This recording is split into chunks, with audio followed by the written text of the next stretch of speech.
श्रीशैलेशदया पात्रं दीभक्त्यादिगुणार्णवम् यतीन्द्रप्रवणं वन्दे रम्यजामातरं मुनिं लक्ष्मीनाथसमारम्भां नाथयामुनमध्यमाम् अस्मदाचार्यपर्यन्तां वन्दे गुरुपरम्पराम् आचार्यं तिरुवडिगळे शरणं हरे रामेति कृष्णेति नाम संकीर्तनं सदा लोकक्षेमाय कुर्वन्तं प्रेमिकं सद्गुरुं भजे यत्प्रसादेन वचसां प्रसादादिगुणोदयः साविर्भवतु वाग्देवी मयि वाचा प्रसन्नया नारायणं नमस्कृत्य नरं चैव नरोत्तमं देवीं सरस्वतीं व्यासं ततो जयमुदीरयेत्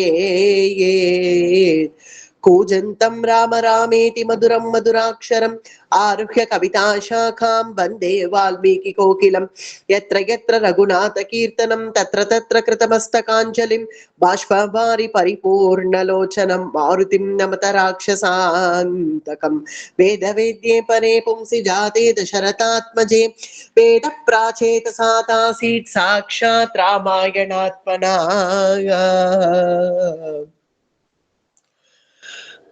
ராமாயணத்துல ரொம்ப ஒரு உருக்கமான கட்டம் பித்ருவாக்கிய பரிபாலனம். பூர்வ பிரவச்சனங்கள்ல கேட்டதே அப்படி இருக்கு. இன்னும் அதை விட உருக்கம் இன்றைய தினம் மனசை நல்லா திடப்படுத்திக்கணும். அதை விட உருக்கமாக பித்ருவாக்கிய பரிபாலனம் அப்படிங்கிற இந்த சரித்திரம் ஒரு 40-45 சர்க்கம் பார்த்தா ஒரே உருக்கம். பூர்வ பிரவச்சனத்துல அனுபவிச்சோம். ராமபிரான் வனவாசத்துக்கு புறப்பட தயாராயிட்டார். ஒரு புறப்பட தயாராகரிச்சே அந்த சமயத்துல மரபுரிய கொண்டு வந்து கொடுத்ததும், ஏன்னா இப்ப வனவாசத்துக்கு உச்சிதமான மரபுரிய கொடுத்தா அதை உடுத்திண்டு கிளம்புறேன் அப்படின்னு ராமபிரான் சொல்ல, அந்த மரபுரிய கொண்டு வந்து கொடுத்ததுமே ராமபிரான் அதை பட்டுன்னு வாங்கி கட்டின்ட்டார். கம்பீர புருஷனாதான் இருக்கார். ஒன்னும் அதுக்காக எல்லாம் சொணங்கி போயிடல, ஐயோன்னு அழுதுடல, தலையில அடிச்சுன்றல, என்ன துக்கம்னு ஒன்னும் கதறிடல. அவர் புறப்பட்டு வரச்சே எப்படி சொன்னோமோ பட்டாபிஷேகம் அப்படிங்கிற அந்த பிரம்பம் போது இப்படி புறப்பட்டு வரச்சே என்ன சொன்னோம், கந்தர்வராஜ பிரதிமம்னு எப்படி அந்த ஸ்லோகம் ஆரம்பிச்சோமோ அதே போலதான் இங்கேயும் வருது. இங்க சீதா பிராட்டி அதை கையில வச்சுட்டு ராமபிரான அந்த மரவுரிய கையில வச்சுட்டு ராமபிரான ஒரு பார்வை பாக்குறா. அஸ்ருசம் பூர்ண நேத்ராச்ச தர்மஜ்ஞா தர்மதர்ஷினி கந்தர்வராஜ பிரதிமம் பர்த்தாரம் இதம் அப்ரவீத். இப்போ கந்தர்வராஜ பிரதிமம்னு வருது பத்திலா. ராமபிரான் அப்படிதான் இருக்கார். அவர் ஒன்னும் அதுக்காக சுணங்கி எல்லாம் போயிடல.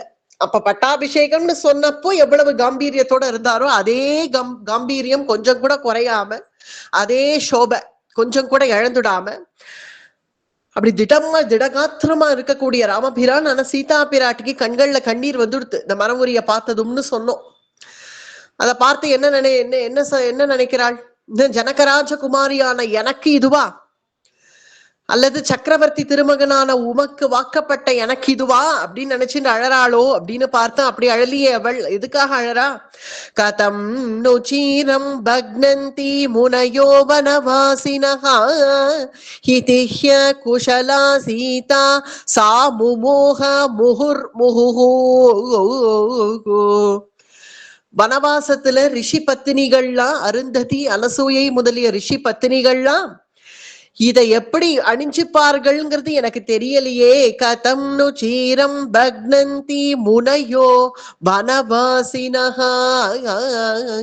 அந்த தேவிமார்கள்லாம் இதை எப்படி அணிஞ்சுப்பார்கள்னு நான் போய் பார்த்தது இல்லையே, எனக்கு தெரியலையே அப்படின்னு நினைச்சுட்டு அழக்கூடிய சீதா பிராட்டியினுடைய கண்ணீரை துடைக்கும் விதமாக ராமபிரான் வந்து, இதுக்கெல்லாம் அழுவா, இங்க கொண்டா, நான் இல்லையா, நான் இருக்கேன் இல்லையா, நான் உனக்கு இதை செஞ்சு காட்டுறேன் அப்படின்னு அதை கையில வாங்கிண்டு இதை இப்படி சொருகி இப்படி மேல போடணும் அப்படின்னு சீதா பிராட்டிக்கு மர உரிய உடுத்தின காட்சி அத்தனை பேரு தலையில அடிச்சுண்டார்கள். தலையில அடிச்சுட்டார்கள்.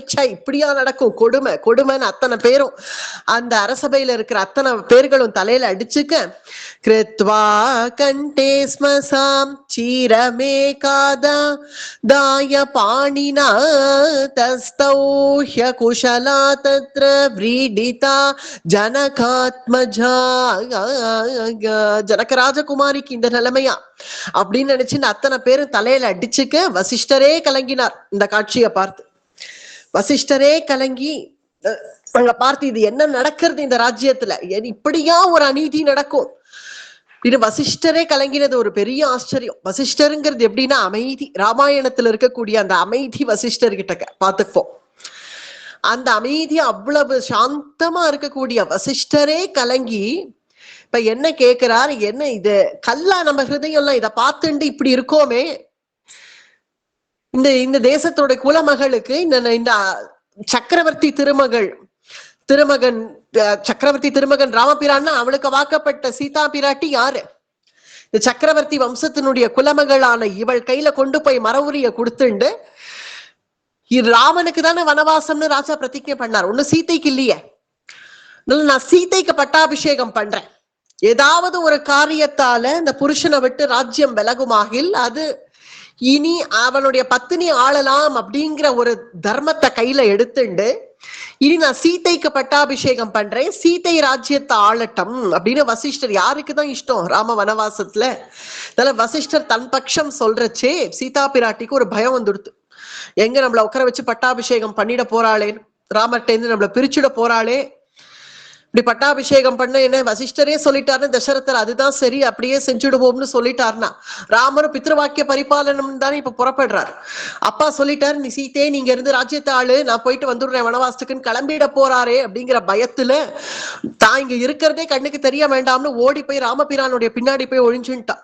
ராமபிரானுடைய புஜத்தை போய் பிடிச்சுட்டாங்க, போய் ஒழிஞ்சுடவே இதனால இதை அப்படியே வளர விடக்கூடாது அப்படின்னு நினைச்சு ராமபிரான் நம்ம உடனே இப்படி கிளம்பிடுவோம், கிளம்பிட்டா எல்லாம் சரியாயிடும் அப்படிங்கிற சமயத்துலதான் கௌசல்யை கிட்டக்க வந்து சீதா பிராட்டி விடை பெறச்சே ஸ்திரீ தர்மங்கள் பத்தி பேசினார்கள்னு சொன்னோம்.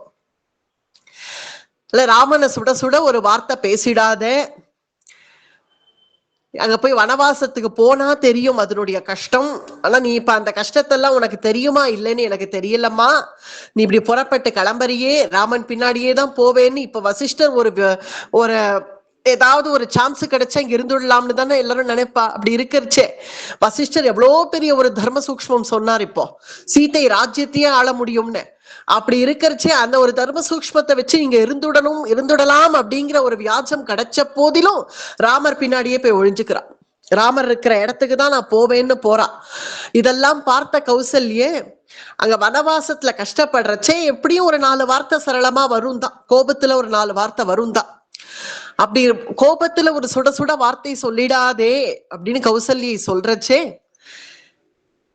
இப்ப சாமானியவர்களா இருந்தா இந்த கட்டத்துல என்ன நினைச்சுப்பா, நான் எவ்வளவு பெரிய தியாகம் பண்றேன் பத்தியா, உன் பிள்ளை கிளம்புறான்னு நானும் கூட கிளம்பின்னு இருக்கேன், என்னுடைய தியாகத்துக்கு ஒரு அப்ரிசியேஷன் ஒரு பாராட்டு அதெல்லாம் ஒண்ணும் கிடையாது, இப்போ உன் பிள்ளைய பத்தி தான் உனக்கு நினைப்பு, என் பிள்ளைய எதுவும் சொல்லிடக்கூடாது அப்படின்னு சொல்றியேன்னு சாமானியவாளா இருந்தா இது கோச்சிப்பா.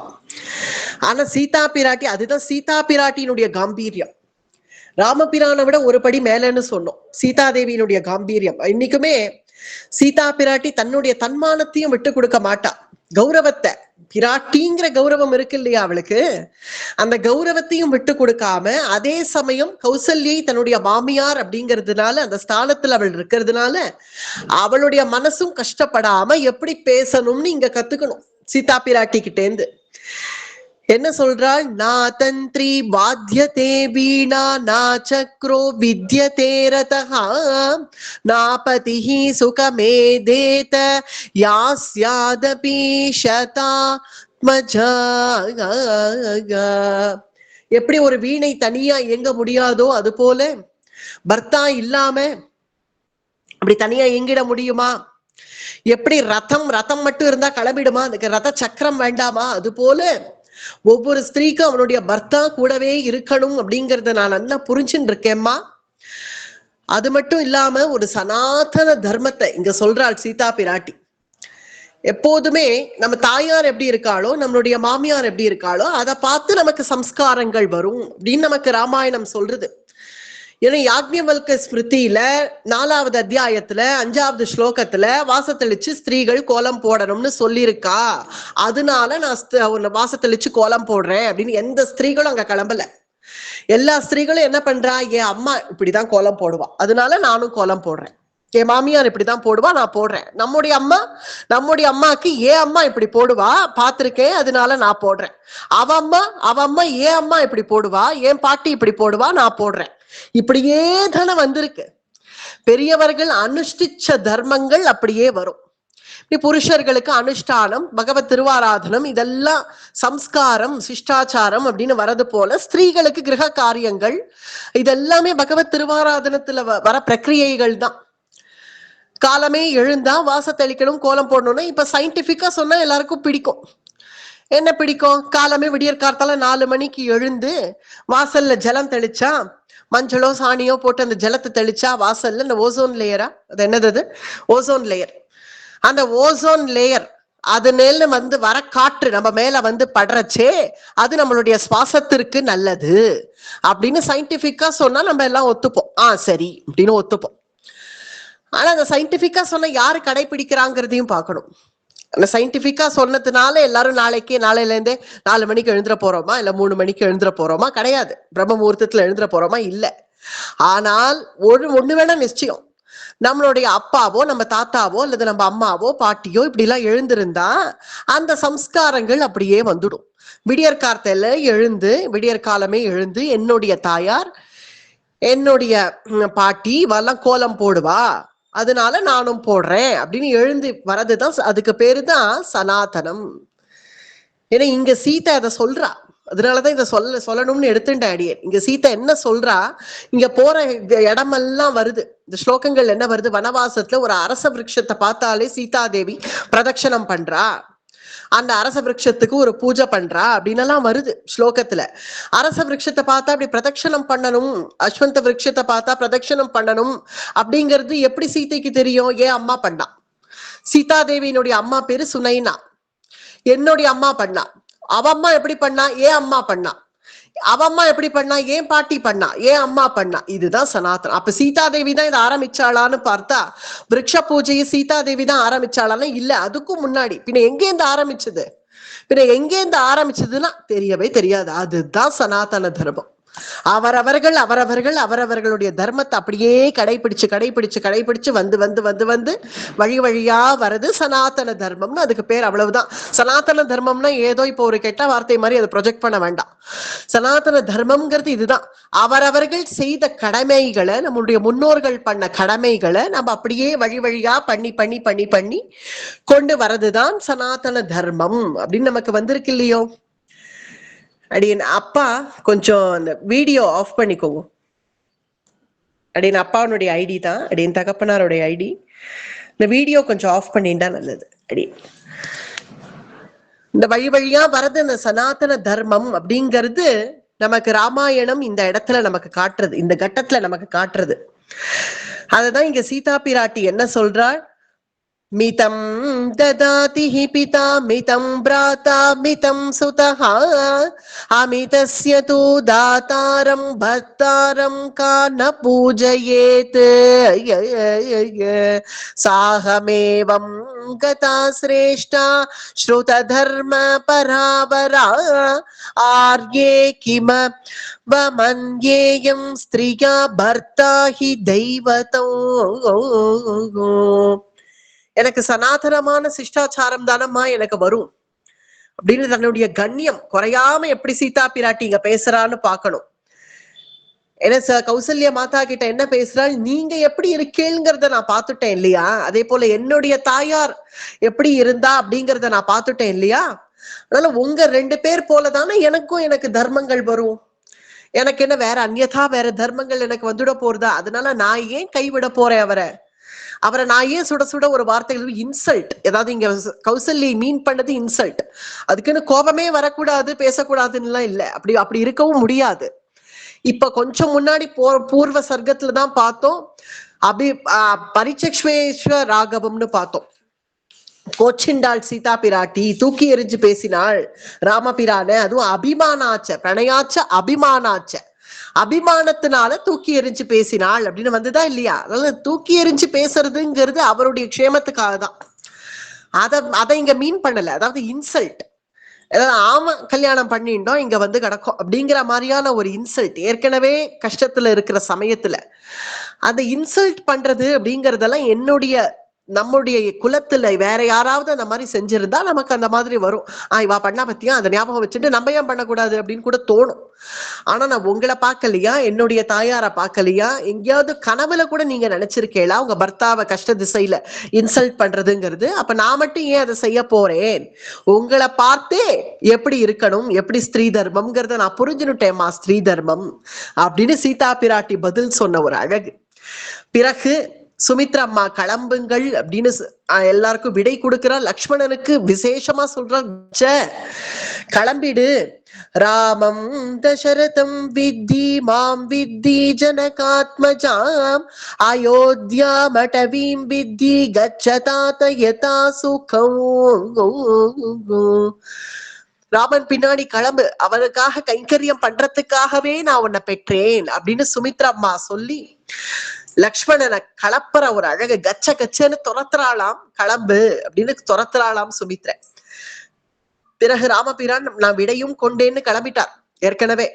ஏற்கனவே சொல்லிண்டாச்சு, கௌசல்யா அம்மா சுமித்ரா அம்மாட்டெல்லாம் ஏற்கனவே சொல்லிண்டாச்சு. அதனால சீதா பிராட்டி பார்க்கல இவர்கள், அதுக்காக தான் இங்க அழைச்சிட்டு வந்தார்.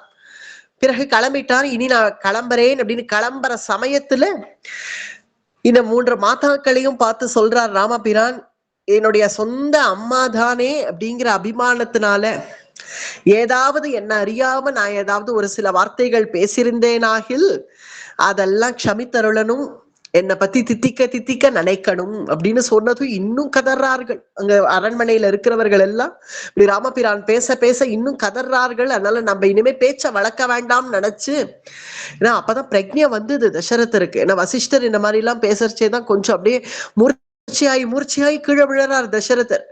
இப்படி பிரக்ஞை வரச்சே சீதைய பார்த்து, சீதைக்கு எதுக்குமா மரபுரி, இந்த குழந்தை இப்படி போக கூடாதுமா, அதனால தன்னுடைய சேவகர்கள் எல்லாம் அழைச்சு ஏராளமான ராஜ வஸ்திரங்கள், ஏராளமான பூஷணங்கள் அதெல்லாம் எடுத்துட்டு வந்து கொடு, சந்தோஷமாவே அவளுடைய பர்த்தாவோட இதெல்லாம் பூஷிச்சுட்டே போகட்டும் அப்படின்னு தசரதருடைய ஆக்ஞைக்கு ஏற்ப சீதைக்கு வேண்டிய சாமான்கள் எல்லாம் எல்லாரும் தயார் பண்ணார்கள்.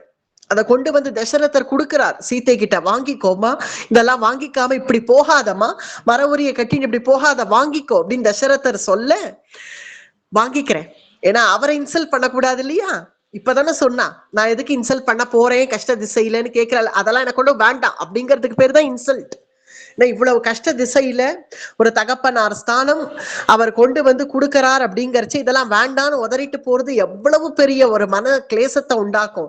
அந்த சிரமத்தை தசரதருக்கு கொடுத்துருவளோ சீத்தை, அதை கையில வாங்கிட்டான். ஏன்னா உயர்ந்த ஸ்தானத்துல அவர் இருக்கார், அவர் கொடுக்கிறார், வேண்டான்னு சொல்லக்கூடாதுன்னு வாங்கிக்கிறா. ஆனா அதெல்லாம் பூஷிச்சுண்டாளோ வனவாசத்துலன்னு பார்த்தா பூஷிச்சுக்கல. அது ராமபிரான் மேல இருக்கிற பிரேமையினால அவர் எப்படி இருக்காரோ அதே போலவே நானும் இருக்கேன்னு மரபுரியோட தான் இருந்திருக்கா சீதா பிராட்டி. சில ஸ்லோகங்களும் வருது, சில ஆரண்ய காண்டங்களை எடுத்து பார்த்தா சில ஸ்லோகங்கள்ல வரும். ராமரே கேட்பார், என்ன சீதே, ராஜவஸ்திரங்கள்லாம் கொண்டு வந்திருக்கியே, இன்னைக்கு உன்னுடைய பிறந்த நாளாச்சே, இல்ல இன்னைக்கு நம்ம கல்யாண நாளாச்சே, இதெல்லாம் பூஷிச்சுக்கோயே, உன்னை ராஜகுமாரியா பார்க்கணும்னு ஆசைப்படுறேன், இதெல்லாம் அலங்காரம் பண்ணிக்கோயே அப்படின்னு ராமபிரானே கேட்கறச்சே அவர் கேட்கிறார் அவருடைய உகப்புக்காக, அவர் ஆசைக்காக அப்படின்னு சில சந்தர்ப்பங்கள்ல சீதா பிராட்டி இந்த பூஷணங்கள் இந்த வஸ்திரங்கள் எல்லாம் உபயோகப்படுத்தி ராமபிரான் எதிரில வந்து அவருக்கு பிரியத்துக்காக அவர் எதிரில வந்து நிற்பாள் அப்படின்னு கூட சில ஸ்லோகங்கள் வருது. அதுக்கு இதெல்லாம் உதவியாச்சு இந்த வஸ்திரங்கள் பூஷணங்கள்லாம் இப்ப தசரதர் கொடுத்தது. ராமபிரானுக்கு இவ்வளவு கஷ்ட திசையிலையும் ஒரு சந்தோஷம்னா அது சீதா பிராட்டி முகத்தை பாக்கறச்சேதான். அதை தெரிஞ்ச தேவி, இது பரவாயில்ல, இது நம்ம கூட இருக்கட்டும், பின்னாடி ராமபிரான் ஆசைப்பட்டா இதெல்லாம் அணிஞ்சுக்கலாம் அப்படின்னு ஆசையா அதை வாங்கிட்டு இருக்கா. வாங்கிட்டு அது பிறகு சீதைக்கு வேண்டிய சாமான்கள்லாம் ரதத்துல ஏற்றப்பட்டது. சுமந்திரர் ஏத்திட்டார். ஏத்தி ரதத்தை பூட்டிட்டார். ரதத்தை பூட்டி ராமபிரான் வெளியில வந்துட்டார். லக்ஷ்மணர் வெளியில வந்துட்டார். சீதா பிராட்டி வெளியில வந்துட்டா அப்படின்னு தெரிஞ்சதும் தசரதர் முடியாத திசையிலையும் ராமா ராமா கிளம்பிட்டியா கிளம்பிட்டியா அப்படின்னு தசரதர் தடுமாறிண்டே தடுக்கி தடுக்கி விழறார். தடுக்கி தடுக்கி விழ விழ ஆனாலும் சமாளிச்சுட்டு எழுந்து அந்த புறத்துல ராணிகள் எல்லாம் இல்ல, எல்லாரும் வெளியில வந்துட்டார்கள். வெளியில வந்து நின்று பாக்குறார்கள் ராமபிரான் கிளம்புற காட்சிய. ரதத்துல ஏறிட்டார் ராமபிரான். சீதா பிராட்டி ஏறியாச்சு, லக்ஷ்மணர் ஏறியாச்சு, சுமந்திரர் ரதத்தை பூட்டியாச்சுன்னா அப்படியே ஜனங்களுடைய வெள்ளத்துல ரதமே மெதுவாதான் போறது. இருந்தாலும் ஜனங்களுக்கு எல்லாம் விஷயம் இப்ப தெரிஞ்சுடுத்து. ஏன்னா ராமபிரான் எப்போ வேஷங்கள் எல்லாம் பட்டாபிஷேக வேஷங்கள் எல்லாம் களைச்சு தெருவோடு இப்படி நடந்து போனாரோ அதை பார்த்த உடனேவே ஜனங்களுக்கு எல்லாம் தெரிஞ்சுடுத்து ஏதோ ஒரு பெரிய பிரச்சனை ஆயிருக்கு, குடும்பத்துக்குள்ள பெரிய தகராறு ஆயிருக்கு. அதனால ராமபிரான் இனி நாட்டிலேயே இருக்க போறது இல்லையா, அதனால காட்டுக்கு வனவாசத்துக்கே கிளம்பிட்டாராம் அப்படின்னு தெரிஞ்சதுனால எல்லா ஜனங்களும் ஓடி வரார்கள். ராமேதி ஜனஹ கேசித் ராமமாதேதி சாபரே அந்தப்புர சம்ருத்தம் ச க்ரோஷந்தம் பர்யதேவயன்.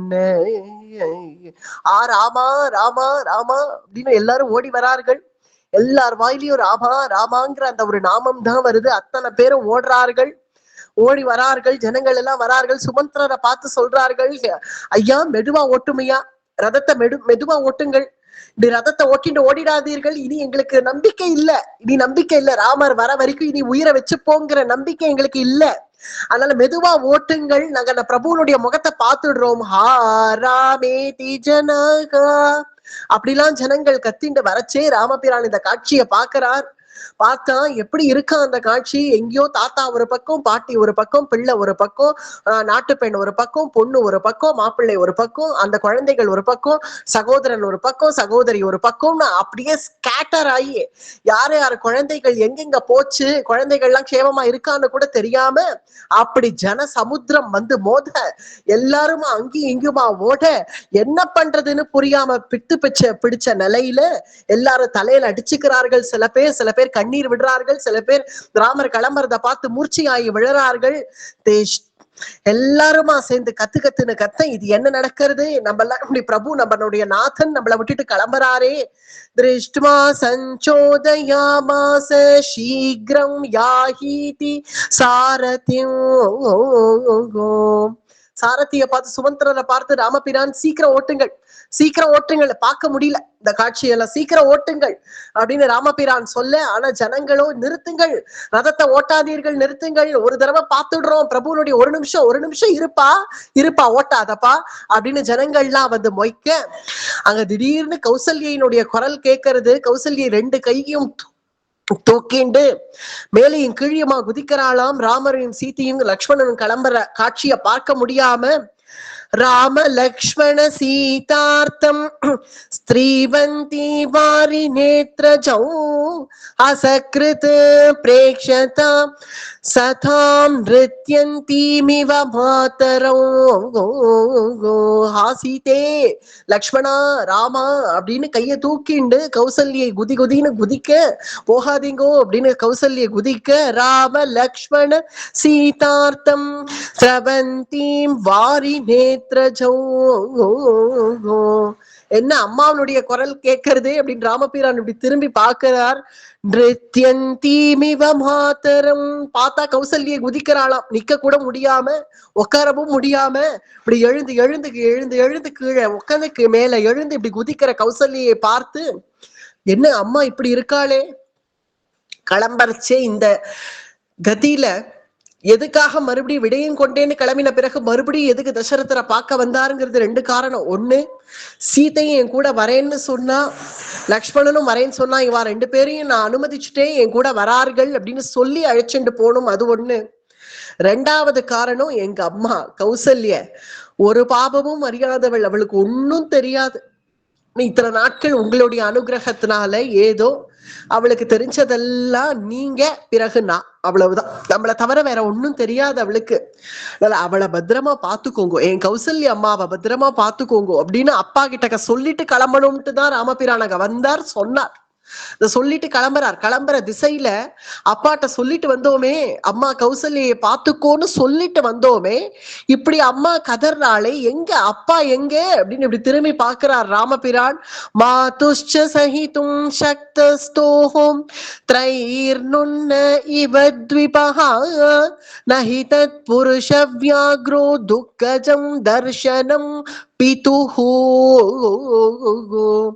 எந்த சக்கரவர்த்தி வந்தா கட்டியம் சொல்லி வாத்தியங்கள் வழங்க வரவேற்பார்களோ அந்த சக்கரவர்த்தி இன்னைக்கு அனாதைய போல தசரதர் கௌசல்ய குதிக்கிறார். அங்க பக்கத்திலேயே தசரதர் மூர்ச்சி ஆகி விழுந்து கிடக்கிறார். நடுத்தெருவுல விழுந்து கிடக்கிறார் தசரதர். அந்த தசரதரை தாண்டியே எல்லாரும் அங்கேயும் இங்கேயுமா ஜனங்கள், சாரசாரையா ஜனங்கள் அப்படி எப்படியுமா ஓடுறார்கள். அந்த சக்கரவர்த்தி கீழே விழுந்திருக்கான். அவனை எழுப்பி உட்கார வச்சு பன்னீர் தெளிக்கணும்னு யாருக்கும் தோணல. ஏன்னா அவ்வளவு துக்க பரவசம் ஆயிட்டதுனால இப்படி இருக்கு. இத பார்த்த ராமபிரான் அப்பா எங்கன்னு பார்த்தா கீழே விழுந்து கிடக்கிறார். அடடா, இந்த காட்சியை பார்க்க வேண்டாம், இனி நம்ம இங்க இருக்கிற வரைக்கும் இது இப்படித்தான் இருக்கும். ஏன்னா எல்லாரும் நம்ம பின்னாடிதான் ஓடி வருவார்கள், நம்ம பின்னாடியே வருவார்கள். யாரும் நம்மளுடைய சக்கரவர்த்தியை கவனிக்க மாட்டா, அப்பாவை கவனிக்க மாட்டா, அம்மாவை கவனிக்க மாட்டா, தங்களையே கவனிச்சுக்க மாட்டா. அன்னைக்கு யாருடைய கிரகத்திலையும் தளிகை பண்ணல, ஒரு கிரகத்துல கூட தளிகை பண்ணியாச்சுன்னு இல்ல. அப்புறம் மாடு பால் கறக்கல, யானை வாயில போடு, அதுக்கு யானைக்கு வாயில ஊட்டினா கூட அது வெளியில துப்புறதான், எதுவும் அது ஸ்வீகரிக்கல. பட்சிகள்லாம் கூட கிளப்பிலான்னு சப்தங்கள் கொடுத்துட்டு ராம ரதத்தை சுத்தி சுத்தி சுத்தி சுத்தி ஓடி வருதான். விரக்ஷங்கள்லாம் நினைக்கிறதான் இவாள்லாம் கால் இருக்கு, கை இருக்கு, ஓடுறா. பட்சிகளுக்கு எல்லாம் ரெக்கை இருக்கு, பறக்கிறது. நம்ம எல்லாம் நம்மளுடைய சிருஷ்டிய பத்தியா, இப்படி பூமியிலேயே நம்மள செதுக்கி வச்சுட்டாலே நம்மளுடைய சிருஷ்டி, இப்படி பறந்து நம்மளால போக முடியலையே, நடந்து நம்மளால ராமபிரான் பின்னாடி போக முடியலையே, இருக்கிற இடத்துல இருந்து அப்படியே கண்ணீரை விட்டுண்டு அவர் ரதம் போறத பாக்குறத தவிர நம் தலைவிதி இப்படி ஆச்சு பத்தியா. நம்ம இப்படி ராமர் வனவாசத்துக்கு தான் போறாருன்னு தெரிஞ்ச காட்டுலயே முளைச்சிருப்போமே, இப்படி நாட்டுல முளைச்சோமே அப்படின்னு அந்த விரக்ஷங்கள்லாம் கண்ணீர் விடுறதான். பறவைகள், மிருகங்கள், சாது மிருகங்கள்லாம் நினைக்கிறதா நம்ம எல்லாம் துஷ்ட மிருகங்களா பிறக்கலையே, நம்ம எல்லாம் அதாவது பெட் அனிமல்ஸ், வைல்ட் அனிமல்ஸ், அதான் நம்ம எல்லாம் வைல்ட் அனிமல்ஸா பிறக்கலையே. புலி சிங்கம் கரடியா பிறந்திருந்தா இந்நேரம் காட்டுல இருந்து அந்த பிரபுவை வரவேற்றிருப்போமே அப்படின்னு மிருகபட்சிகள்லாம் கூட கண்ணீர் விட்டு இருக்கா ராமருடைய வனவாசத்தை பார்த்து. சிரம் துக்கஸ்ய பாபிஷ்டம் இதி ராம ஸ்மமப்ரவீத். இதெல்லாம் பார்த்த ராமபிரான் சுமந்திரரை பார்த்து சொல்றார், நீங்க சீக்கிரமா ரதத்தை ஓட்டுங்கோ, நான் இங்க இருந்துட்டு இருக்கிற வரைக்கும் இது இப்படிதான் இருக்கும். நான் அந்தண்ட பக்கம் போயிட்டேன்னா எல்லாம் தன்னால செட்டில் ஆகும். நான் இருக்கிற வரைக்கும் இப்படிதான் இருக்கும். அதனால நீங்க சீக்கிரமா ரதத்தை ஓட்டுங்கள் அப்படின்னு ராமபிரான் சொன்னதும் வேகமா சுமந்திரர் ரதத்தை எடுக்க, ஆனா அதுக்காக ஒன்னும் ஜனங்கள் கலங்கிடல. வேகமா ரதத்தை எடுத்துட்டார்னு தெரிஞ்ச உடனே யார் யாரால ஓட முடியறதோ அத்தனை பேர் அந்த ரதத்து பின்னாடியே பிரபோ பிரபோ பிரபோன்னு கதறிண்டே ஓடுறார்கள். இருங்கோ, போகாதீங்கோ, நாங்களும் வந்துடுறோம் அப்படின்னு யார் யாரால ஓட முடியறதோ அத்தனை பேரும் ஓடுறார்கள்.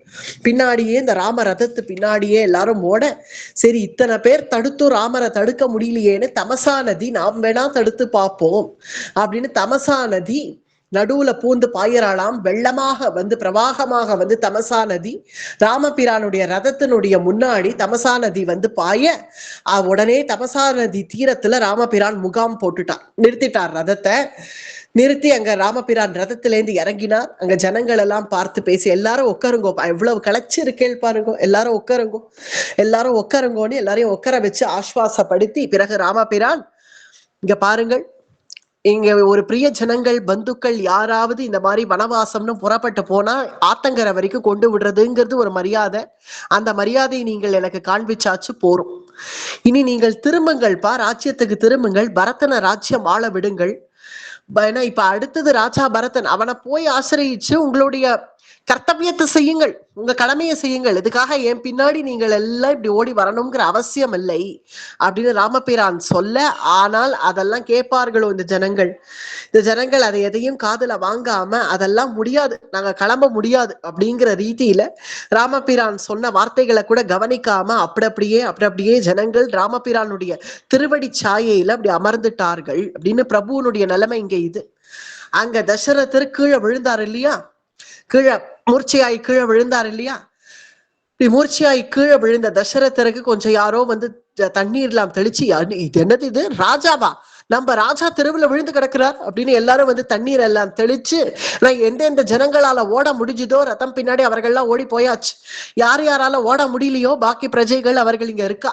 அவ என்ன பண்றா, தசரதருக்கு மூர்ச்சி ஆயிட்டாரேன்னு பன்னீர் எல்லாம் தெளிச்சு, அப்பதான் கௌசல்யக்கும் பிரக்ஞை வருது. இத்தனை நேரம் ராமபிரான் ரதம் போறதையே பார்த்துட்டு இருந்து உட்காந்து இருந்த கௌசல்ய, அடடா இவர் விழுந்துட்டாரே அப்படின்னு ஓடி வராள் கௌசல்ய. வந்து ஒரு கைய கௌசல்ய பிடிச்சு இப்படி தூக்குறா தசரதரை, மற்றொரு கைய கைகேயி பிடிச்சு தூக்குறா.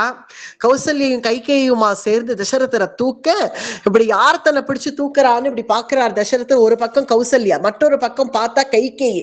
ச்சே அப்படின்னு கைகேய பார்த்து ச்சே அப்படின்னு ஒரு திக்காரம் போட்டார் தசரதர்.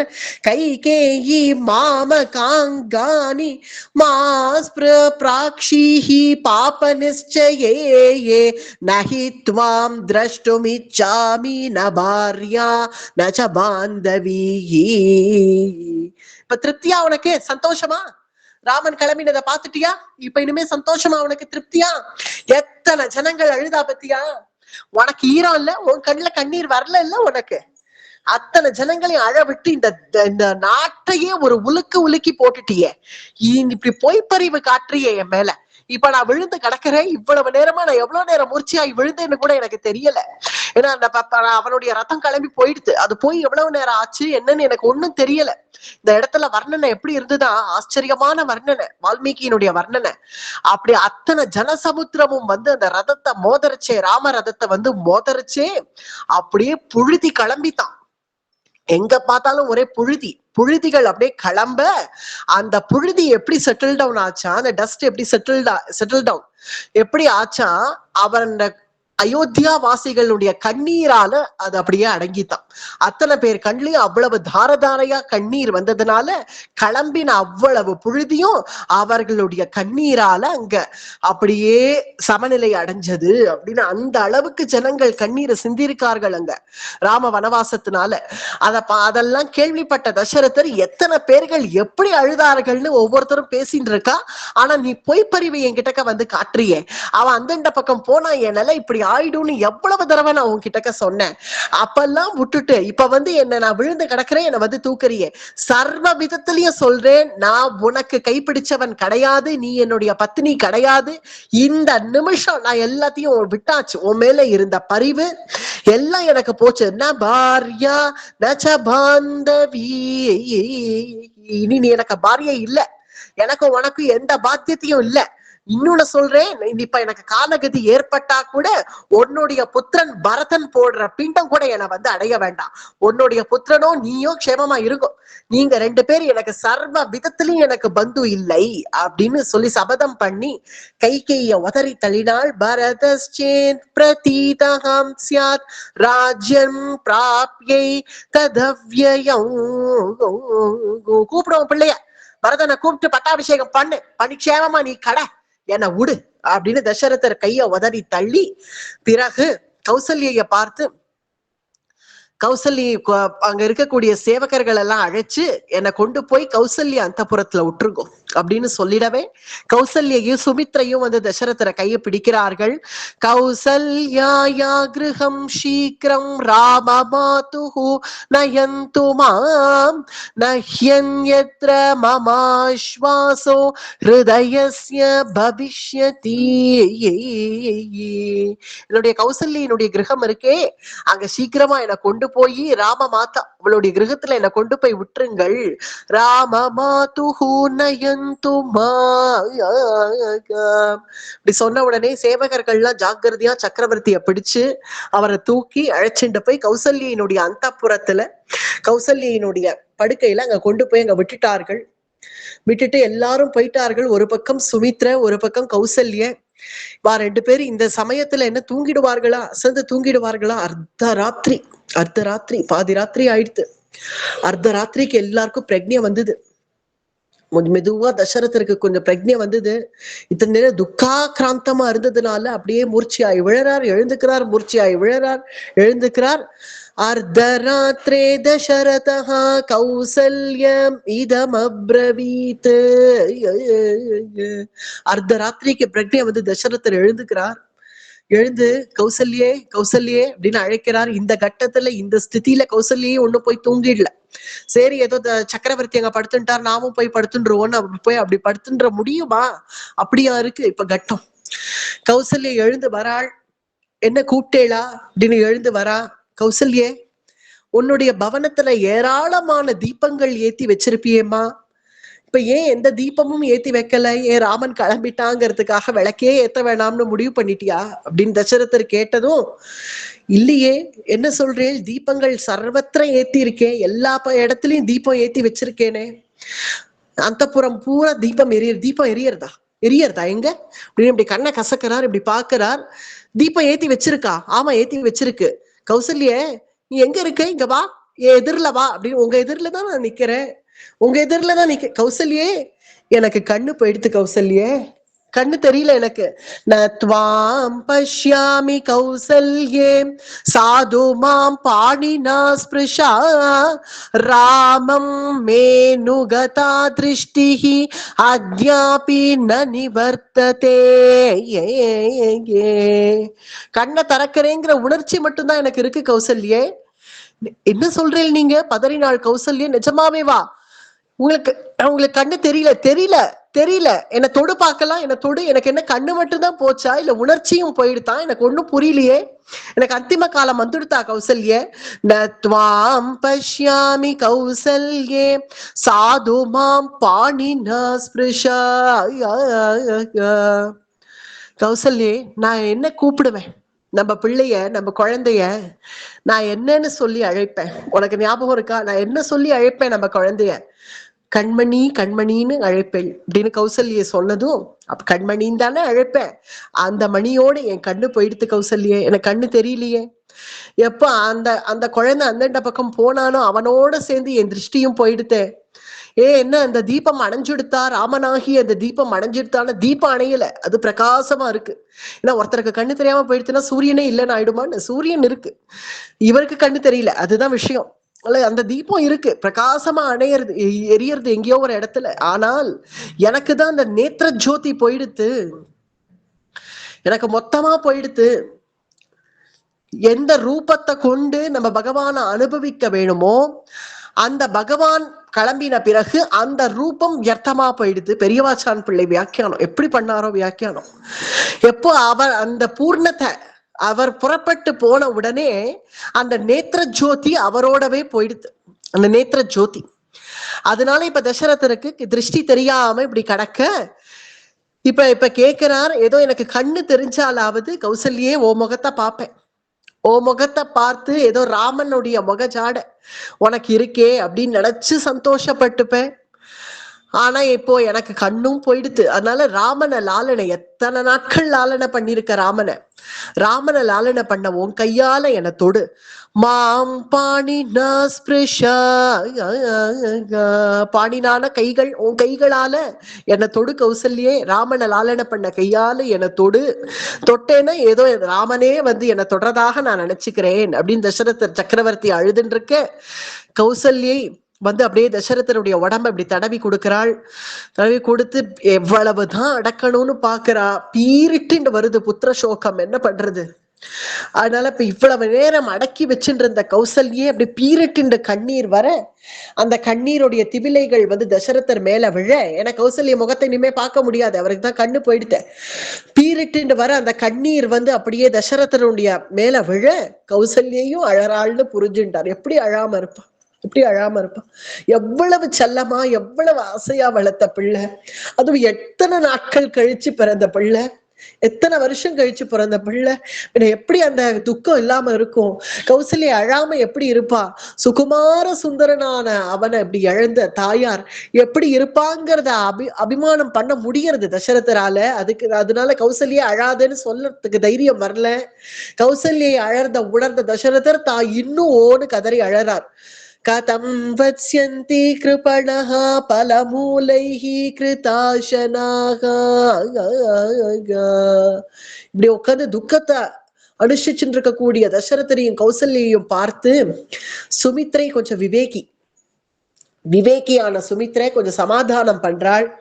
அதுவும் கௌசல்ய என்ன சாட்சாத் தசரதரை சமாதானம் பண்ணக்கூடாது, என்ன ஒரு மரியாதை.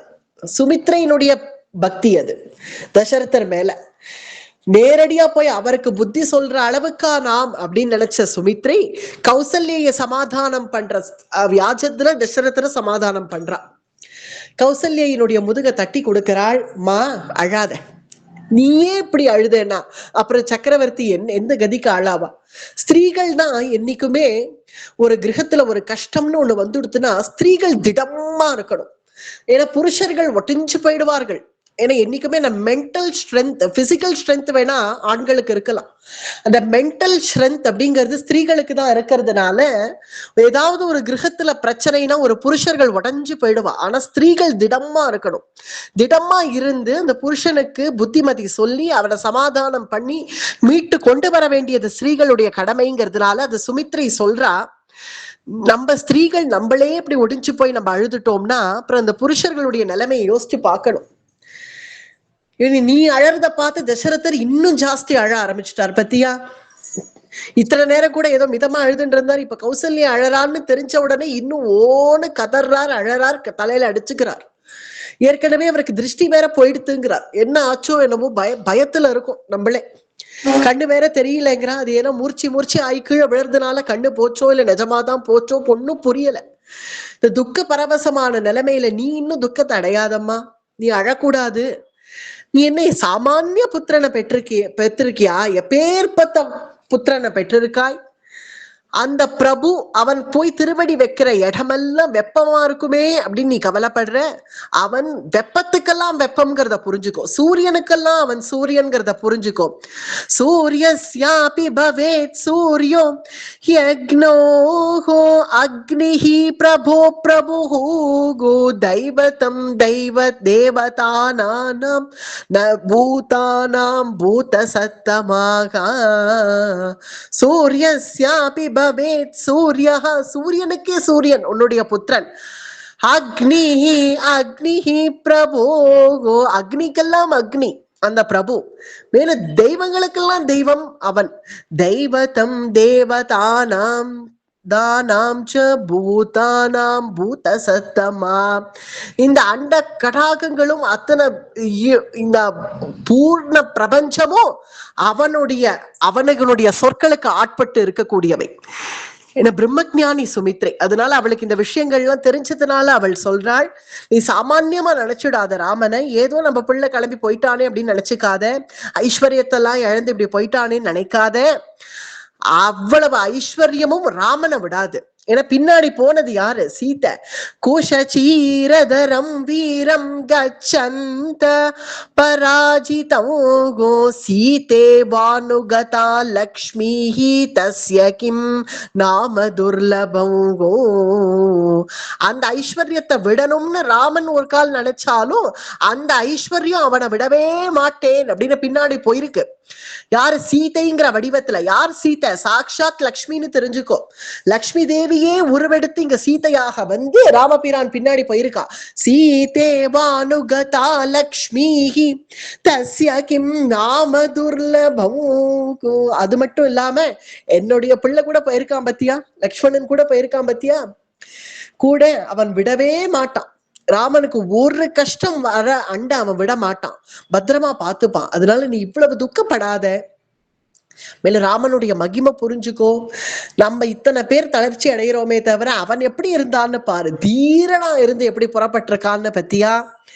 அவனுடைய அந்த தீரத்துக்கு நீயும் அதுக்கு தகுந்தபடி நீ இருக்க வேண்டாமா? நீ இவ்வளவு சோகத்தை அடையலாமா? மா சோகோ தேவி துக்கம் வான ராமே திருஷ்ய தேசிவம். அந்த துக்கம் அப்படிங்கறதெல்லாம் ராமன் அண்டவே அண்டாது. அவன் எப்பவும் தீரனாதான் இருப்பான். அது போல நீயும் சோகத்தெல்லாம் விட்டுட்டு துக்கத்தெல்லாம் விட்டுட்டு அந்த ராமனுடைய வருகைக்காக எதிர்பார்த்து காத்துன்ற. என்ன கொஞ்ச நாட்கள் தானே, திரும்பி வந்துடுவான். அவனுடைய வருகைக்காக எதிர்பார்த்து காத்துன்றுமா. இந்த மாதிரி அழாதே, துக்கத்தை அடையாதே அப்படின்னு கௌசல்ய சமாதானம் பண்றாள் சுமித்ரை.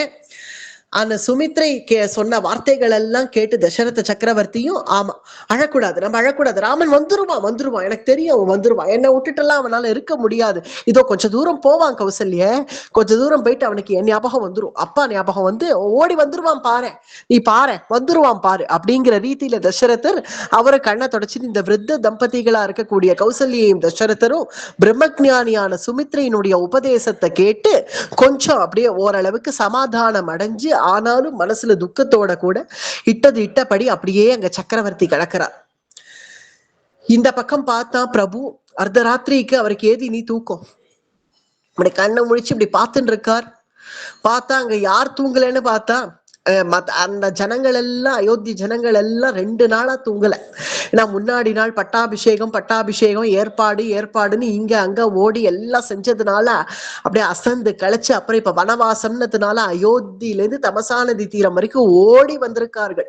ரதம் பின்னாடியே ஓட முடிஞ்சவர்கள் ஓடி வந்திருக்கார்கள். அதான் அந்த ஓடின களைப்பு எல்லாரும் அப்படியே அசந்திருக்கார்கள். அங்கங்க அப்படியே இட்டது இட்டபடி சில பேர்கள் அப்படியே ஒரு கல்லு கிடைச்சிருக்கு, அந்த கல்லுல அப்படியே தலைய சாச்சின்னு ஒருத்தன் தூங்கிட்டு இருக்கான்.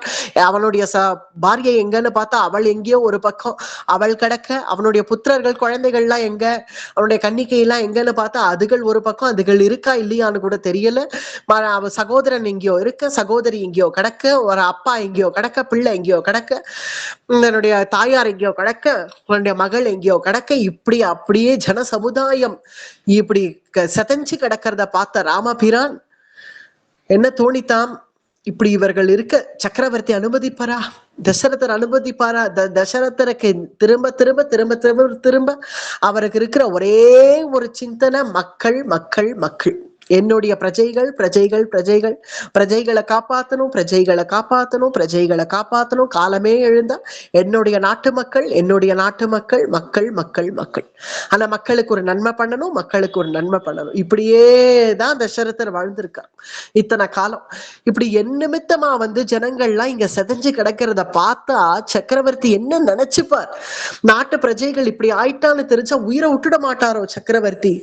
இதெல்லாம் பார்த்துட்டே ராமபிரான் உட்காண்டிருக்கு. லக்ஷ்மணரும் சுமந்திரருமா 2 பேருமா ஒருத்தர் பேசின்னு இருக்கா. என்ன பேச போறா? திரும்ப திரும்ப நான் இப்படி வந்தேன், நீ இப்படி வந்தேன்னு. அப்படியா? ராமகுணங்கள் தான், திரும்ப திரும்ப ராமகுணங்கள் தான். அண்ணா எப்படி கிளம்பினார் பார்த்தேலா அப்படின்னு சுமந்திரரை பார்த்து லக்ஷ்மணன் கேட்க, ஆமா அந்த பிரபு எப்படி இருந்தாலும் அழகாதான் இருக்கு அப்படின்னு சுமந்திரர் இப்படி ராம குணங்களையே 2 பேருமா பேசின்னு இருக்கிற சமயத்துல ராமபிரான் எழுந்து அங்க வரார். வந்து, லக்ஷ்மணா தூங்கலையாப்பா? இல்லன்னா தூக்கமாவது இல்ல, ஒண்ணும் இல்ல, நீங்க தூங்கலையா அப்படின்னு லக்ஷ்மணன் கேட்க, இல்ல நான் ஒரு விஷயம் சொல்றேன், நம்ம கிளம்பி போயிடலாம். எங்க போயிடலாம்? அயோத்திக்கா? சுமந்திரன் கேட்க, அயோத்திக்கு இல்லப்பா, அயோத்திக்கு எதுக்கு போவோம்? இல்ல, கிளம்பி நம்ம இந்த தமசாநதி தீரத்தை விட்டுட்டு கிளம்பிடலாம். இந்த பிரஜைகள் எல்லாம் பார்த்து எப்படி இருக்கார்கள் பாத்தியா? இப்படி இருக்கிறது நல்லதில்லை. என் நிமித்தமா இவர்கள் இப்படி தூங்கிறது இந்த ஒரு ராத்திரியோட முடியணும். எல்லா ராத்திரியும் இவர்கள் இந்த மாதிரி வந்து என் கூட கஷ்டப்படக்கூடாது. நான் இங்க இருந்துட்டு இருந்தா இவர்கள் இப்படிதான் என் கூட வரத்தான் வருவேன்னு நான் அவ்வளவு வேகமா ரதத்தை ஓட்டின்னு வந்து என் பின்னாடியே ஓடி வந்திருக்கா. அதுவும் இத்தனை பேர், எண்ண முடியல தலைகள், அத்தனை பேர் ஓட முடிச்சவர்கள் ஓடினார்கள், இன்னும் ஓட முடியாதவர்கள் அயோத்தியில இருக்கான்னு வேற அவளுக்கும் விஷயம் தெரிஞ்சா ஓடி வந்துருவா. அதனால இப்படி நம்ம ஜனங்களை கஷ்டப்பட விடக்கூடாதுப்பா. ஒரு அரசன்கிறது எதுக்கு? அந்த ஜன சமுதாயத்தை நல்லபடியா அரசாட்சி பண்ணி அவர்களை சந்தோஷமா வைக்கிறதுக்கு தான் ஒரு அரசன். இந்த மாதிரி அவர்களை போட்டு வாட்டி வதச்சு சித்திரவதையா பண்றது. அதனால நம்ம இப்படியே கிளம்பிடுவோம். ரதத்தை பூட்டு, ரதத்தை சத்தமே வராம எடுத்து ரதத்தை பூட்டி புல்லு வழியா கிளம்பு. இங்க மண்ணு வழியா கிளம்பினா சத்தம் கேட்டு எழுந்துருவான். எல்லாரும் அப்படியே தூங்கிட்டு இருக்கார்கள். அப்படியே தூங்கட்டும், நீ புல்லு பாதையாவே கிளம்பி நம்ம ரதத்தை ஓட்டிட்டு கிளம்பிடுவோம் அப்படின்னது லக்ஷ்மணர். ஆமா, கிளம்பிடுவோம், கஷ்டம்தான் இவர்களெல்லாம் வச்சுட்டு, இந்த மாதிரி எல்லாம் இவர்கள் அதுவும் எப்படி கிடக்கிறார்கள், ஒவ்வொருத்தரும் நிலையே தெரியாம, இன்னதுதான் நமக்கு, இன்னதுதான் பந்துக்கள், இன்னதுதான் படுக்கைன்னு தெரியாம அப்படியே செதஞ்சிருக்கார்கள். இப்படி இருக்கக்கூடாது, ஜனசமுதாயம் இப்படி ஆயிடக்கூடாது. அதனால என்ன நினைக்கிறார் ராமபிரான், அப்படியே புல்வெளியாவே கிளம்பிடலாம் அப்படின்னு நினைச்சு ரதத்தை பூட்டி சத்தமே வராம அப்படியே புல்லு பாதையாவே புறப்பட்டு ராம ரதம் போயிடுது. அந்தண்ட பக்கம் ராமபிரான் போனாரோ இல்லையோ, இந்த ஜனங்கள்லாம் இங்க எழுந்து எங்க ராமன், ஏன்னா அவர்களுக்கு லட்சியம் எங்க இருக்கும், அந்த ரதத்து மேலதானே இருக்கும். அந்த ரதம் எங்கன்னு பார்த்தா ரதம் இல்ல. எங்க போயிருக்கு ரத்தம் எங்கன்னு அப்படின்னு போய் அங்க சுத்தினார்கள். பார்த்தா ஆஹா, இழந்துட்டோமே, அந்த பிரபுவை இழந்துட்டோமே. திகஸ்து கலு நித்ராம் தாம் யயாப ஹதசேதசஹா நாத்யஹா பஷ்யாமஹே ராமம் பிருதூரஸ்கம் மகாபுஜம். என்ன பேசிக்கிறார்கள் ஜனங்கள்லாம், தலையில அடிச்சுக்கிறார்கள், வயிற்றுல அடிச்சுக்கிறார்கள், மார்ல அடிச்சுக்கிறார்கள். இப்படி அழந்தோமே ராகவனே, இப்படியா ஒரு தூக்கம் வரும், இந்த தூக்கம். திகஸ்து கலு நித்ராம் தாம், நித்ரைய நொந்துக்கிறார்கள், இப்படியா ஒரு தூக்கம் வரும், எங்க இருந்து வந்தது இந்த தூக்கம் அப்படின்னு தலையில ஒரு அடி ஓங்கி பட்டால்னு மண்டையில அடிச்சுக்கிறார்கள். இப்படியா ஒரு தூக்கம் வரும். பிரபு இங்க வந்து தமசா நதி தீரத்துல இங்க வந்து உட்காந்துருக்கா, பிரபு இங்க உட்காந்துருக்கிற நிலைமையில இப்படி தூங்கிட்டோமே. திகஸ்து கலு நித்ராம் தாம் யயாப ஹதசேதசஹா. எங்க போயிட்டார் ராமர்னு எல்லாரும் அங்கேயும் இங்கேயுமா சாரசாரியா ஜனங்கள் தாறுமாறா ஓடுறார்கள். கதம் ராமோ மகாபாஹு சததா பிததக்ரியஹ பக்தம் ஜன அபிமஞ்சஞ்ச பிரவாசம் ராகவோகதஹா. எங்க போயிட்டார் ராமர், எங்க போயிட்டார் சீதை, எங்க போயிட்டார் லக்ஷ்மணர் அப்படின்னு எல்லாரும் ஓடி கதறி சளைச்சு போய் எல்லாரும் அப்படியே ஆஹான்னு அப்படியே உட்கார்றார்கள். இனி நம்ம உயிரோட இருக்கக்கூடாது, அப்படியே துடிஞ்சிட்டார்கள். உயிரோட இனி நம்ம இருக்க கூடாது, அப்படியே வாருங்கள், எல்லாரும் தூக்கு போட்டுட்டு சாவோம். இங்க இருக்க இந்த விருட்சங்கள், ஆளாளுக்கு ஒரு விருட்சத்தை பிடிடா, அந்த கிளையை பிடிடா, எடுடா கயிறை, இங்க என்ன கிடைக்கிறதோ எடு, தூக்கிட்டு சாவோம். ஏதோ தமசா நதி தீரம் வெள்ளத்துல போய் விழுவோம் வா, இந்த பாறாங்கல்ல முட்டிட்டு சாவோம் வா அப்படின்னு அத்தனை பேரும் சாக துணிஞ்சிட்டார்கள். இஹைவ நிதனம் யாம மகாபிரஸ்தானமேவா ராமேண ரஹிதா நாம் நோ கிமர்த்தம் ஜீவிதம் ஹிதோ. கிமர்த்தம் ஜீவிதம் ஹிதம். இனிமே நமக்கு எதுக்கு ஜீவன்? ராமனை பார்க்காத இந்த கண்கள், இனி இந்த ஜீவனை வச்சுட்டு நம்ம என்ன பண்ண போறோம்? அதனால அத்தனை பேரை வாருங்கள் துணிஞ்சிடுவோம்னு சில பேர்கள் போய் பாறாங்கல்ல முட்டிக்க ஆரம்பிச்சிட்டார்கள். சில பேர் தமசா நதி தீரத்துல விழணும்னு போறார்கள். சில பேர்கள் அப்படியே தன்னுடைய ஸ்திரீகள், சில பேர்கள் தன்னுடைய புடவை தலைப்பையே அப்படியே எடுத்து கழுத்துல கட்டின்னு தூக்கிட வரார்கள். இஹைவ நிதனம் யாம மகாபிரஸ்தானமேவா. என்னைக்குமே ஜனசமுதாயத்துல ஒரு பரவசம் ஏற்பட்டுடுதுன்னு வச்சுக்கோங்க, கட்டுப்படுத்துறது ரொம்ப கஷ்டம். இந்த மாதிரி ஜனசமுதாயத்துல ஒரு பரவசம், இப்படி ஒரு பரவசம் ஏற்படக்கூடாது. அப்படி ஏற்பட்டுடுதுன்னா தாறுமாறான விபரீதங்கள் ஆயிடும். அதுதான் இப்ப இங்க ஆயிருக்கு. ராமேண ரஹிதா நாம்னோ கிமர்த்தம் ஜீவிதம் ஹிதம். அத்தனை பேரு தன் ஜீவனை விடணும்னு முடிவு பண்ணி எல்லாரும் ஜீவனை விட பரித்தியாகம் பண்ண தயாராக, அதுலயே சில விவேகிகளான சில பேர்கள் என்ன பேசுறார்கள், அந்த ஜனங்கள்லயே கொஞ்சம் விவேகியானவர்கள், கொஞ்சம் வைத்திகர்கள்லாம் வந்து அப்பா இந்த மாதிரிலாம் பண்ணாத, இப்படிலாம் பண்ணாத, போய் விழாத, தமசா நதிக்கு போயிடாத, அட பாறாங்கல்ல முட்டிக்காதடா, சொல்றதை கேளுங்கோடா அப்படின்னு சில பேர்கள் வந்து நிறுத்துங்கள்னு எல்லாரையும் நிறுத்துறார்கள், கட்டுப்படுத்துறார்கள். இங்க பாருங்கள், நாங்க சொல்றதை கேளுங்கோ, இந்த மாதிரி நம்ம பண்றது சரி கிடையாது. ராமபிரான் பின்ன நம்மளை வச்சுட்டு என்ன பண்ணுவார்? பின்ன வனவாசத்துக்கு நம்ம எல்லாரையும் அழைச்சிட்டு போய் நம்ம எல்லாருக்கும் உட நமக்கு ஆகாரம் தங்கறதுக்கு வசதி எல்லாம் ஏற்பாடு பண்ண முடியுமா? இப்ப அவரால நம்ம கொஞ்சம் விவேகமா யோசிக்க வேண்டாமா? பிராக்டிக்கலா யோசிங்கோ. இது சாத்தியம் இல்லை, அதனாலதான் நம்மளை விட்டுட்டு கிளம்பிட்டார். இல்ல, நமக்கெல்லாம் பக்தி இல்ல, அதனாலதான் நம்மளை விட்டுட்டு கிளம்பிட்டார் அப்படின்னு ஜனசமுதாயம் பூரா அடிச்சுக்கிறது. இல்ல, நமக்கு பக்தி இல்லை, அதனாலதான் விட்டுட்டார். கிம் வக்ஷ்யாமோ மகாபாஹு அனசூயா பிரியம் வதஹ நீதஹாச ராகவோஸ்மாபிஹி இதி வக்தும் கதம் க்ஷமோ. அப்படிலாம் ஜனங்கள் பேசி அடிச்சுக்க ஆரம்பிச்சதும் சில பேர்கள் அப்படியே முட்டிக்கிறார்கள், தரையில அப்படியே தலைய போட்டு இப்படி முட்டிக்கிறார்கள். சில பேர்கள் மரத்துல தூக்கிலிட்டுக்க வரார்கள். இப்படி இதெல்லாம் பார்த்தது இல்லை, நமக்கு பக்தி இல்ல. லக்ஷ்மணனை பார்த்தும் புத்தி இல்ல நமக்கு. இவ்வளவு நேரம் லக்ஷ்மணன் தூங்காம இருக்கிறதுனால தானே கூட கிளம்பி போயிருக்காரு. ஆனா நம்மளை பத்தியா இப்படி தூங்கி தொலைச்சிட்டோமே அப்படின்னு ஜனங்கள் இன்னும் பரவசம் அடைகிறத பார்த்து இந்த விவேகியா இருக்கக்கூடிய சில பேர்கள் சொல்றா, அது அப்படி இல்லப்பா, பக்தி இல்லைன்னு எல்லாரும் அடிச்சுக்காதீங்கப்பா, அப்படிலாம் இல்ல. பக்தி இல்லாமலா வீடு வாசல் சொத்து சுகம் நகரம் எல்லாத்தையும் விட்டுட்டு அந்த பிரபுவே கதின்னு தானே ஓடி வந்தோம். அப்படி கிடையாது, பக்தி இல்லைன்னு இல்ல. நம்மளை கஷ்டப்படுத்த வேண்டாம்னு தான் நம்மளை விட்டுட்டு கிளம்பி இருக்கார். சரி, ஒரு கால் யோசிச்சு பாருங்க. நாளைக்கு 14 வருஷம் கழிச்சு பிரபு திரும்பி வரச்சே யாராவது ஒருத்தர் வந்து, இதோ இங்க பார்த்தேளா தமசா நதி, இங்கதான் அயோத்தி ஜனங்கள் எல்லாம் உயிரை நீத்தின்றார்கள், இங்கதான் எல்லாரும் உயிர் தியாகம் பண்ணார்கள் அப்படின்னு மட்டும் ராமபிரான் கேள்விப்பட்டார்னா தாங்குவாரா? அவர் ஹிருதயம் ஒடிஞ்சு போயிடாதா?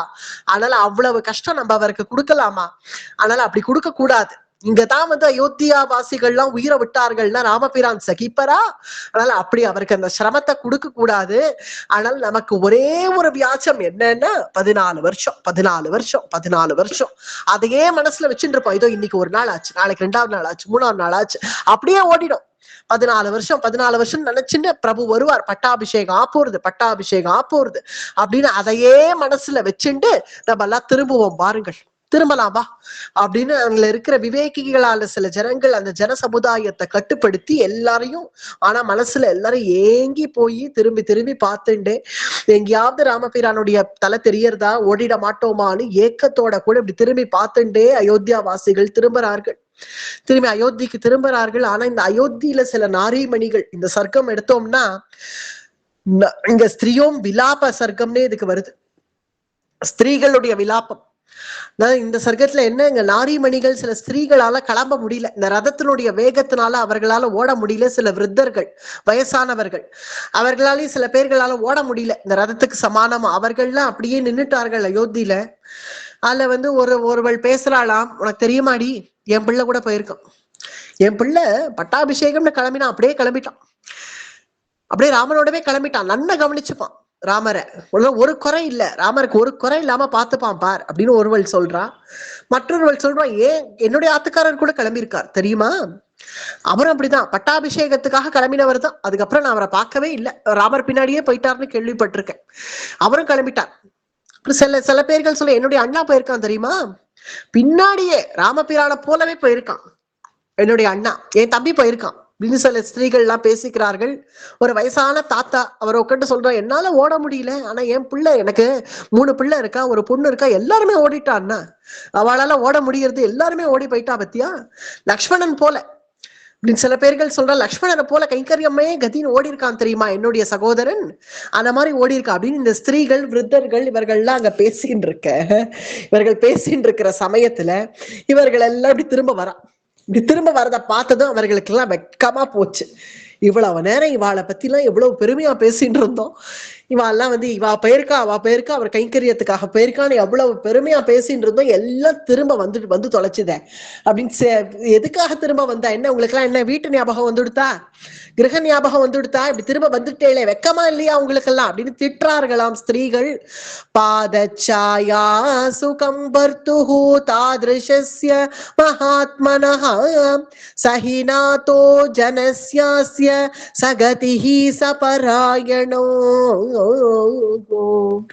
கிரக ஞாபகம் வந்தா திரும்ப வந்துட்டீர்கள், அவ்வளவு கிரகம் முக்கியமா போயிடுதா உங்களுக்கு எல்லாம், நாங்கெல்லாம் தான் முக்கியம், திரும்ப வந்துட்டேளா, நாங்க எங்கேயோ கிடக்குறோம், எப்படியோ பழிச்சுட்டு போறோம், எங்க வயிற்றுக்கு ஏதாவது ஒண்ணு இருக்காதா, என்னத்தையானா பண்ணி நாங்க என்னத்தையானா சாப்பிட்டு போக மாட்டோமா இந்த 14 வருஷம், நீங்க கைங்கரியத்துக்குன்னு போனவர்கள் போக வேண்டியது தானே, எதுக்கு இங்க திரும்ப வந்தீர்கள், சரி வந்ததுதான் வந்தீர்கள், எங்களை அழைச்சின்னு போலான்னு வந்திருக்கேளோ, ஒருவேளை வந்ததுதான் வந்தீர்கள், எங்களை அழைச்சிட்டு போங்கோ, அழைச்சின்னு போயிடுங்கோ.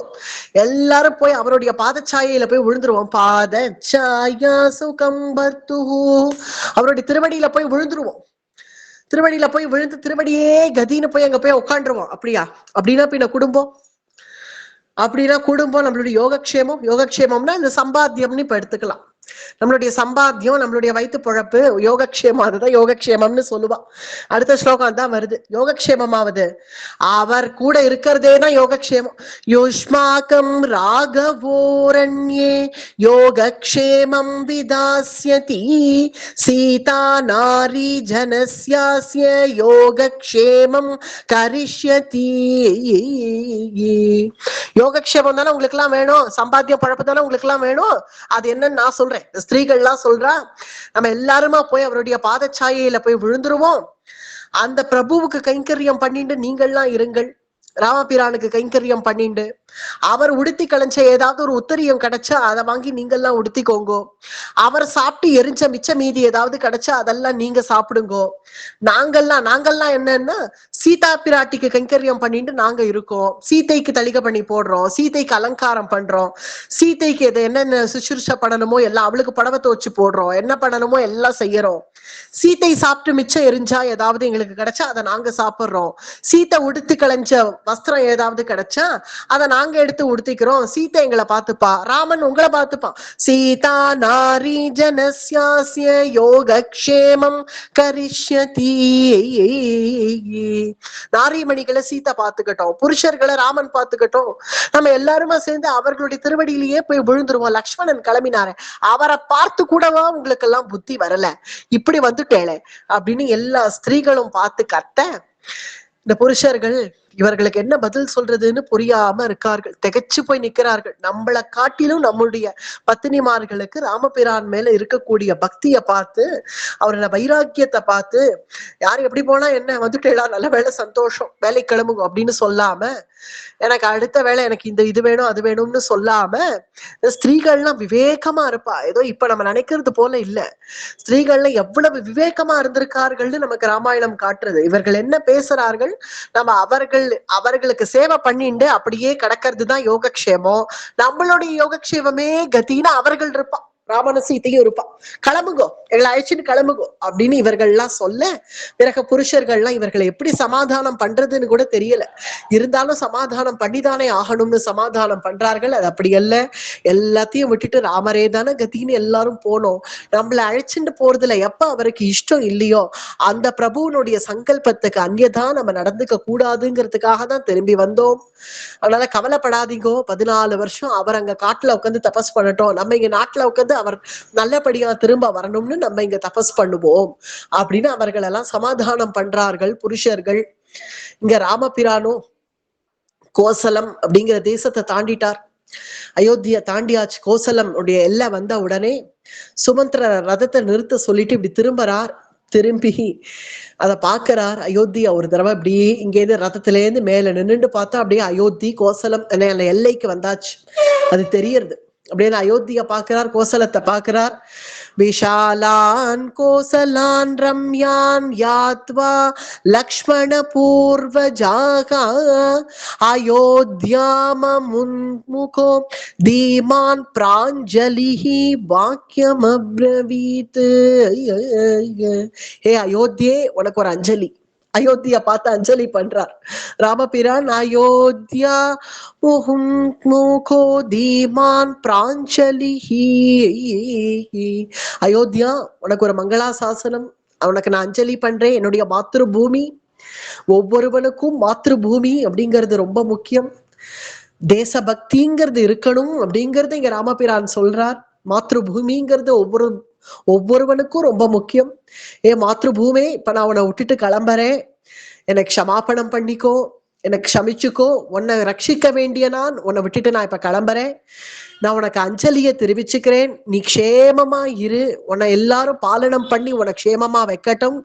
ஆப்ரச்சேத்வாம் புரி சிரேஷ்டே காகுஸ்த பரிபாலத் பாலிதே தைவதானி சயானி த்வாம் பாலயந்த்யா வசந்தி ச. உன்னை நல்லபடியா பரிபாலனம் பண்ணட்டும் வரக்கூடிய அரசன். பரதன் வந்து பரிபாலனம் பண்ணுவான்ங்கிறத ராமர் இப்படி சொல்றார். தெய்வத்தினுடைய அனுகிரகம் உனக்கு பரிபூர்ணமாக உண்டு அப்படின்னு சொல்றதே ஒரு தெய்வம் வந்து சொல்றது, தெய்வத்தினுடைய அனுகிரகம் உனக்கு பரிபூர்ணமாக இருக்கு. தெய்வதானி சயானி த்வாம் பாலயன் யாவசந்தி ச, நல்லபடியாக பாலனம் பண்ண பெற்று நான் திரும்ப வரைச்சு நீ க்ஷேமமா இருக்கணும். சூன்யமான அயோத்திக்குள்ள நான் நுழையக்கூடாது, நீ க்ஷேமமா இரு அயோத்தியே அப்படின்னு அயோத்திக்கு ஒரு அஞ்சலி பண்ணிட்டு விடை பெற்றுக்கிறேன். அயோத்தியே, நான் உன்கிட்ட இருந்து விடை பெற்றுக்கிறேன், எனக்கு விடை கொடு, நான் இந்த எல்லையை தாண்டேன். உன்னுடைய அனுமதியோட மாத்ருபூமி, இல்ல மாத்ருபூமியினுடைய அனுமதி இல்லாம கிளம்பக்கூடாது. நம்ம எங்க கிளம்பினாலும் ஹே மாத்ருபூமே, உன்னுடைய அனுமதியோட நீ விடை கொடு, நான் புறப்படுறேன் அப்படின்னு தன்னுடைய திருவடியை எடுத்து கோசல தேசத்தினுடைய எல்லையை தாண்டிட்டார். பிரபு எல்லையை தாண்டிட்டாரோ இல்லையோ, இனிமே அயோத்தி அந்த ஒரு கட்டம் இனிமே ஆயிடுத்து, அவ்வளவுதான். அதை விட்டுட்டு அப்படியே கிளம்பிட்டார். இப்படி கிளம்பின்னு ரத்தம் போயிட்டு இருக்கு, விறுவிறுன்னு ரத்தம் போறது. ஆங்காங்கே கிராமங்கள் வருது. அந்த கிராமத்துல ஜனங்கள் இப்படி கூடுறார்கள், கூடி ராமபிரானை பார்க்கிறார்கள். சில பேர்கள் அப்படி இப்படியே பேசிக்கிறார்கள், ஏன்னா எல்லாருக்கும் விஷயம் தெரிஞ்சிருக்கு, ராமபிரானுக்கு வனவாசம் புறப்பட்டுட்டாருன்னு எல்லாருக்கும் தெரிஞ்சதுனால. என்ன ஒரு தியாக உள்ளம் பத்தியா, புறப்பட்டுட்டாரே அப்படின்னு சில பேர்கள் பேசுறா. சில பேர்கள் பாக்குறா, சீத்தைய பார்த்து சுகுமார சுந்தரியான இவள் வனவாசத்துல போய் எப்படிதான் கஷ்டப்பட போறாளோ அப்படின்னு சில பேர்கள் பேசிக்கிறா. சில பேர்கள் எவ்வளவு கொடியவள் பத்தியா அந்த கைகேயி அப்படின்னு பேசிக்கிறா. சில பேர்கள் இப்படி ஒரு உத்தம பிள்ளைய காட்டுக்கு அனுப்ப எப்படிதான் சக்கரவர்த்திக்கு மனசு வந்ததோ அப்படின்னு சில பேர்கள் சொல்லிக்கிறா. சில பேர்கள் அந்த சௌமித்ரனை பாத்தியா, எவ்வளவு திட வைராக்கியத்தோட சர்வத்தையும் பரித்தியாகம் பண்ணிட்டு பிரபு பின்னாடியே புறப்பட்டுட்டார் பத்தியா, அந்த சௌமித்ரனுடைய பாக்கியமே பாக்கியம் அப்படின்னு சில பேர்கள் பேசிக்கிறா. இப்படி அந்தந்த கிராமம் வரும், கிராமம் வரச்சேலாம் ரதம் நிற்கும். ரதம் நின்ன உடனே ஜனங்கள்லாம் அப்படி கூடுவார்கள், கூடி ராமபிரானை பார்ப்பார்கள். நாங்களும் கூட வரோம்னு கூட வர பார்ப்பார்கள். அத்தனை பேருக்கும் பிரபு சமாதான வச்சனங்கள் சொல்லிண்டே அப்படி ஆங்காங்கு போயிட்டே இருக்கா. இப்பதான் இது ஒரு ரிலாக்ஸேஷன். இவ்வளவு கட்டம் உருக்கம் போன சர்க்கங்கள் எல்லாம் உருக்கம். அதுக்கெல்லாம் ஒரு மருந்து போடணும் இல்லையா? இந்த உருக்கத்துக்கெல்லாம் ஒரு என்ன இருந்தாலும் 1000 துக்கம் 1000 உருக்கம், ஒரு ரிலாக்ஸேஷன் வேணும் இல்லையா? அதுக்காக தான் கங்கா நதி தீரம். கங்கை நம்முடைய சர்வ துக்கங்களுக்கும் விமோச்சனம் கங்கை. அந்த கங்கை நல்ல பிரவாகமா ஓடுறாள், பிரவாகமா ஜோன்னு கங்கை ஓடுறாள். அந்த கங்கை அப்படி பார்த்துண்டே பிரபு பக்கத்துல சீதா பிராட்டி, நல்ல மாலை பொழுது, இளம் வெயில் நல்லா மேல வந்து படுறது. சீதா பிராட்டி பக்கத்துல அந்த அந்தண்ட பக்கம் லக்ஷ்மணன், இவர்களோட அந்த கங்கை பிரவாகமா போற கங்கா நதி தீரத்திலேயே அப்படியே உட்கார்ந்து கன்னத்துல கை வச்சுட்டு இருக்கார் ராமபிரான். அந்த கங்கை அழகு அப்படியே பார்த்து ரமிச்சு போய் அப்படி உட்காந்துருக்கார். ஸ்ருங்கமேரிபுரம் அப்படின்னு அந்த ஊருக்கு பெயர். இந்த சிங்கமேரிபுரத்துலதான் இந்த கங்கா சமீபத்துல இருக்கு, கங்கையினுடைய சமீபத்துல இருக்கு. அங்க உட்காந்துருக்கார். கங்கா தீரத்தை அப்படியே பார்த்துட்டு மனசுல இருக்கிற துக்கத்தெல்லாம் நிவர்த்தி பண்ணிக்கிற வியாஜத்துல அந்த கங்கையினுடைய அந்த பரம பவித்திரமான அந்த கங்கையை பார்த்த உடனே மனசுல இருக்கிற துக்கங்கள்லாம் அப்படியே செட்டில் டவுன் ஆகுது. இங்க சிங்கமேரிபுரம் தாண்டி இனி போய் ஆகணும். தாண்டியாச்சுன்னா இனி கங்கையை தாண்டியாச்சுன்னா இனிமே வனம் தான், இனிமே அர்த்த காடு, இனிமே கோரமான வனம். சரி, இங்க உட்காந்துருக்காரு, கிளம்பிடலாம். இது ஒன்றும் ஒரு பெரிய விஷயம் இல்ல, கிளம்பிடலாம். ஆனா இங்க எதுக்காகவோ காத்துட்டு இருக்காரு. எதுக்கு காக்குறார் அப்படின்னு பார்த்தா, தத்ர ராஜா குஹோ நாம ராமஸ்ய ஆத்மசமசகாம் நிஷாத ஜாத்யோ பலவான் ஸ்தபதி சேதி விஸ்ருதஹ தத்ர ராஜா குஹோ நாம. குஹன்னு ஒருவன் இந்த ஸ்ருங்கமேரிபுரத்துல இருக்கான். ராமஸ்ய ஆத்ம சமசகாமா வால்மீகி சொல்றார். ராமஸ்ய ஆத்ம சமசகாக இன்ட்ரோடக்ஷன் எப்படி இருக்கு? தத்ர ராஜா குஹோ நாம. ராஜா அண்ணா அந்த குஹன், ராஜாவா யார் அந்த குஹன்? நிஷாத ஜாத்தியோன்னா வேடுவன். அந்த வேடுவர்களுக்கெல்லாம் அவன் தலைவன், அதனால ராஜா அப்படி சொல்றாரோன்னு பார்த்தா அப்படி இல்ல. ராமஸ்ய ஆத்ம சமசகா, ராமனுடைய ஆத்ம சமசகா. எந்த விதத்துல அவன் சமம்னு புரியலையே. ராமஸ்ய ஆத்ம சமசகான்னா ராமனுக்கு சமானமா வச்சு கூட இன்னொருத்தரை பார்க்க முடியுமா என்ன? ராமருக்கு சமானம்னு சொல்லிட்டாரு, அது என்னதுதான் அப்படி சமானம்? யார் அந்த குகன்னா? அவன் ஒரு காட்டான், வேடுவன். இவரோ சக்கரவர்த்தி திருமகன்.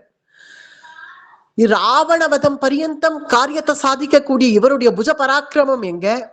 ஏதோ ஒரு சாமானிய ஒரு காடுகள்ல இருக்கக்கூடிய குருவிய சுடுறதுக்கு ஒரு கன் போல ஒண்ணு வச்சுட்டு இருக்கான். இவனுடைய பராக்கிரமம் எங்க?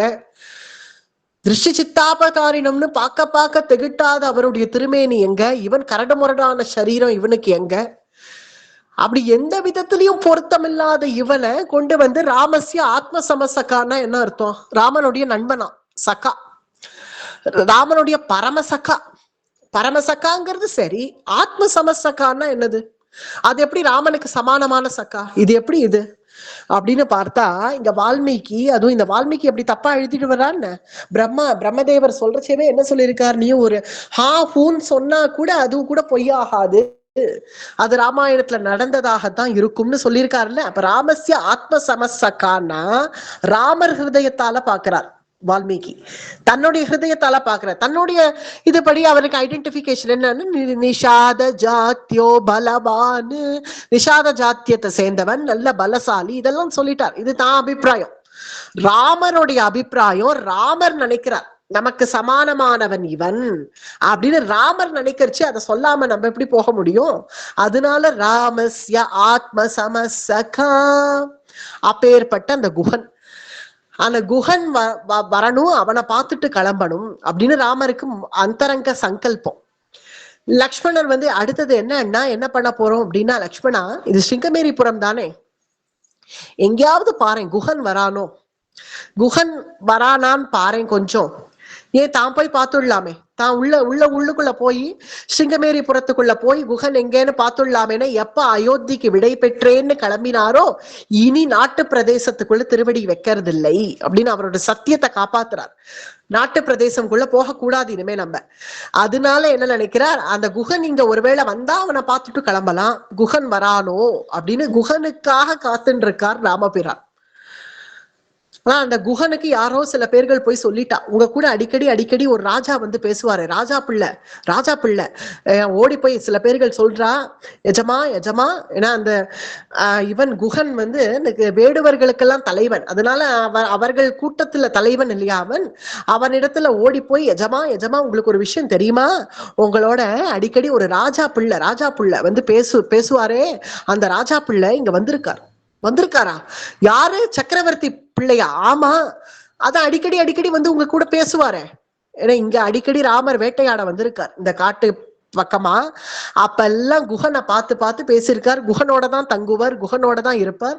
அதனால அவர் கேட்கிறார், உங்க கூட அடிக்கடி வந்து பேசிட்டு இருப்பாரு அந்த ராஜா பிள்ளை, அவர் தான் வந்திருக்கார். பட்டாபிஷேகம்னு யாரோ சொன்னாலு, பட்டாபிஷேகம் ஆன கையோடு என்ன பார்க்க வந்துட்டாரா அப்படின்னு நினைச்ச குகன் உடனே தன்னுடைய விருத்தர்கள், வயோதிகர்களான சில பேர்களை, அவனுடைய குலத்துல இருக்கக்கூடிய வயோதிகர்களான சில பேர்களை அழைச்சிண்டு கையில தேன் திணை முதலிய பகவானுக்கு சமர்ப்பிக்க வேண்டிய விஷயங்கள் எல்லாம் கையில எடுத்துண்டு பகவானை பார்க்கறதுக்காக ஓடி வரானாம் அந்த குகன். இந்த கட்டத்தை திருமங்கை ஆழ்வார் அவ்வளவு அழகா அனுபவிக்கிறார். ஏழை ஏதலன் கீழ்மகன் என்னாதிரங்கி மற்றவர் கிண்ணருள் சுரந்து மாழை மான்மட நோக்கி உன் தோழி உம்பி எம்பி என்றொழிந்திலையே உகந்து தோழன் நீ எனக்கிங்கொழி என்ற சொற்கள் வந்து அடியேன் மனத்திருந்திட ஆழிவண்ணானின் அடியினை அடைந்தேன் அணி பொழில் திருவரங்கத்தம்மானே. ஏழை ஏதலன் கீழ்மகன் என்னாதிரங்கி.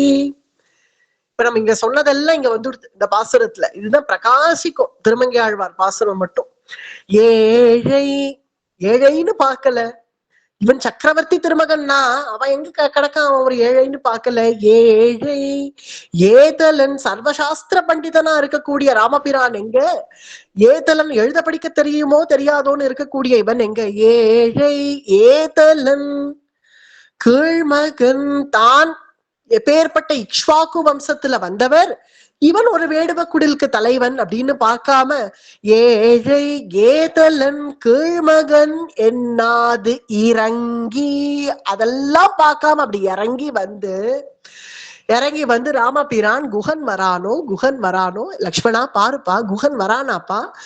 ஏன்னா குகனுக்கு என்னன்னா இப்ப என்ன சிரமம் தெரியுமா லக்ஷ்மணா, ஏன்னா நான் இப்ப கிளம்பிடுவேன், கங்கா தீரத்தை தாண்டி நம்ம கிளம்பிடலாம் வனவாசத்துக்கு, அது பிரச்சனை இல்லப்பா.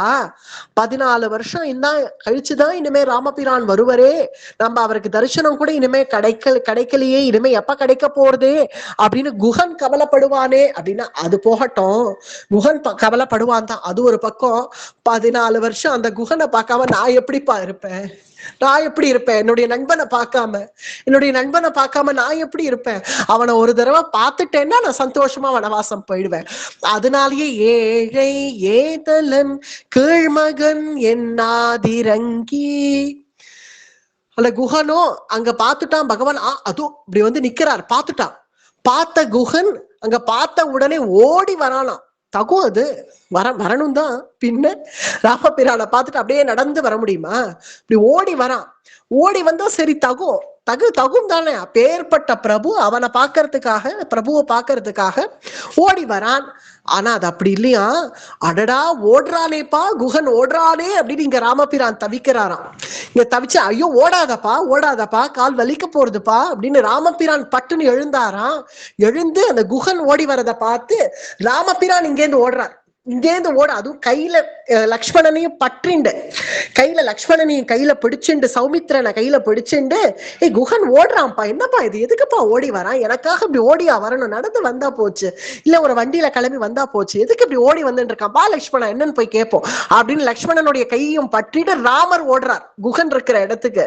ராமன் ஓடி ஏழை ஏதலன் கீழ்மகன் என்னாதிரங்கி இப்படி ஓடி போய் குஹா அப்படின்னு போய் கட்டின்ட்டாராம் ராமர்.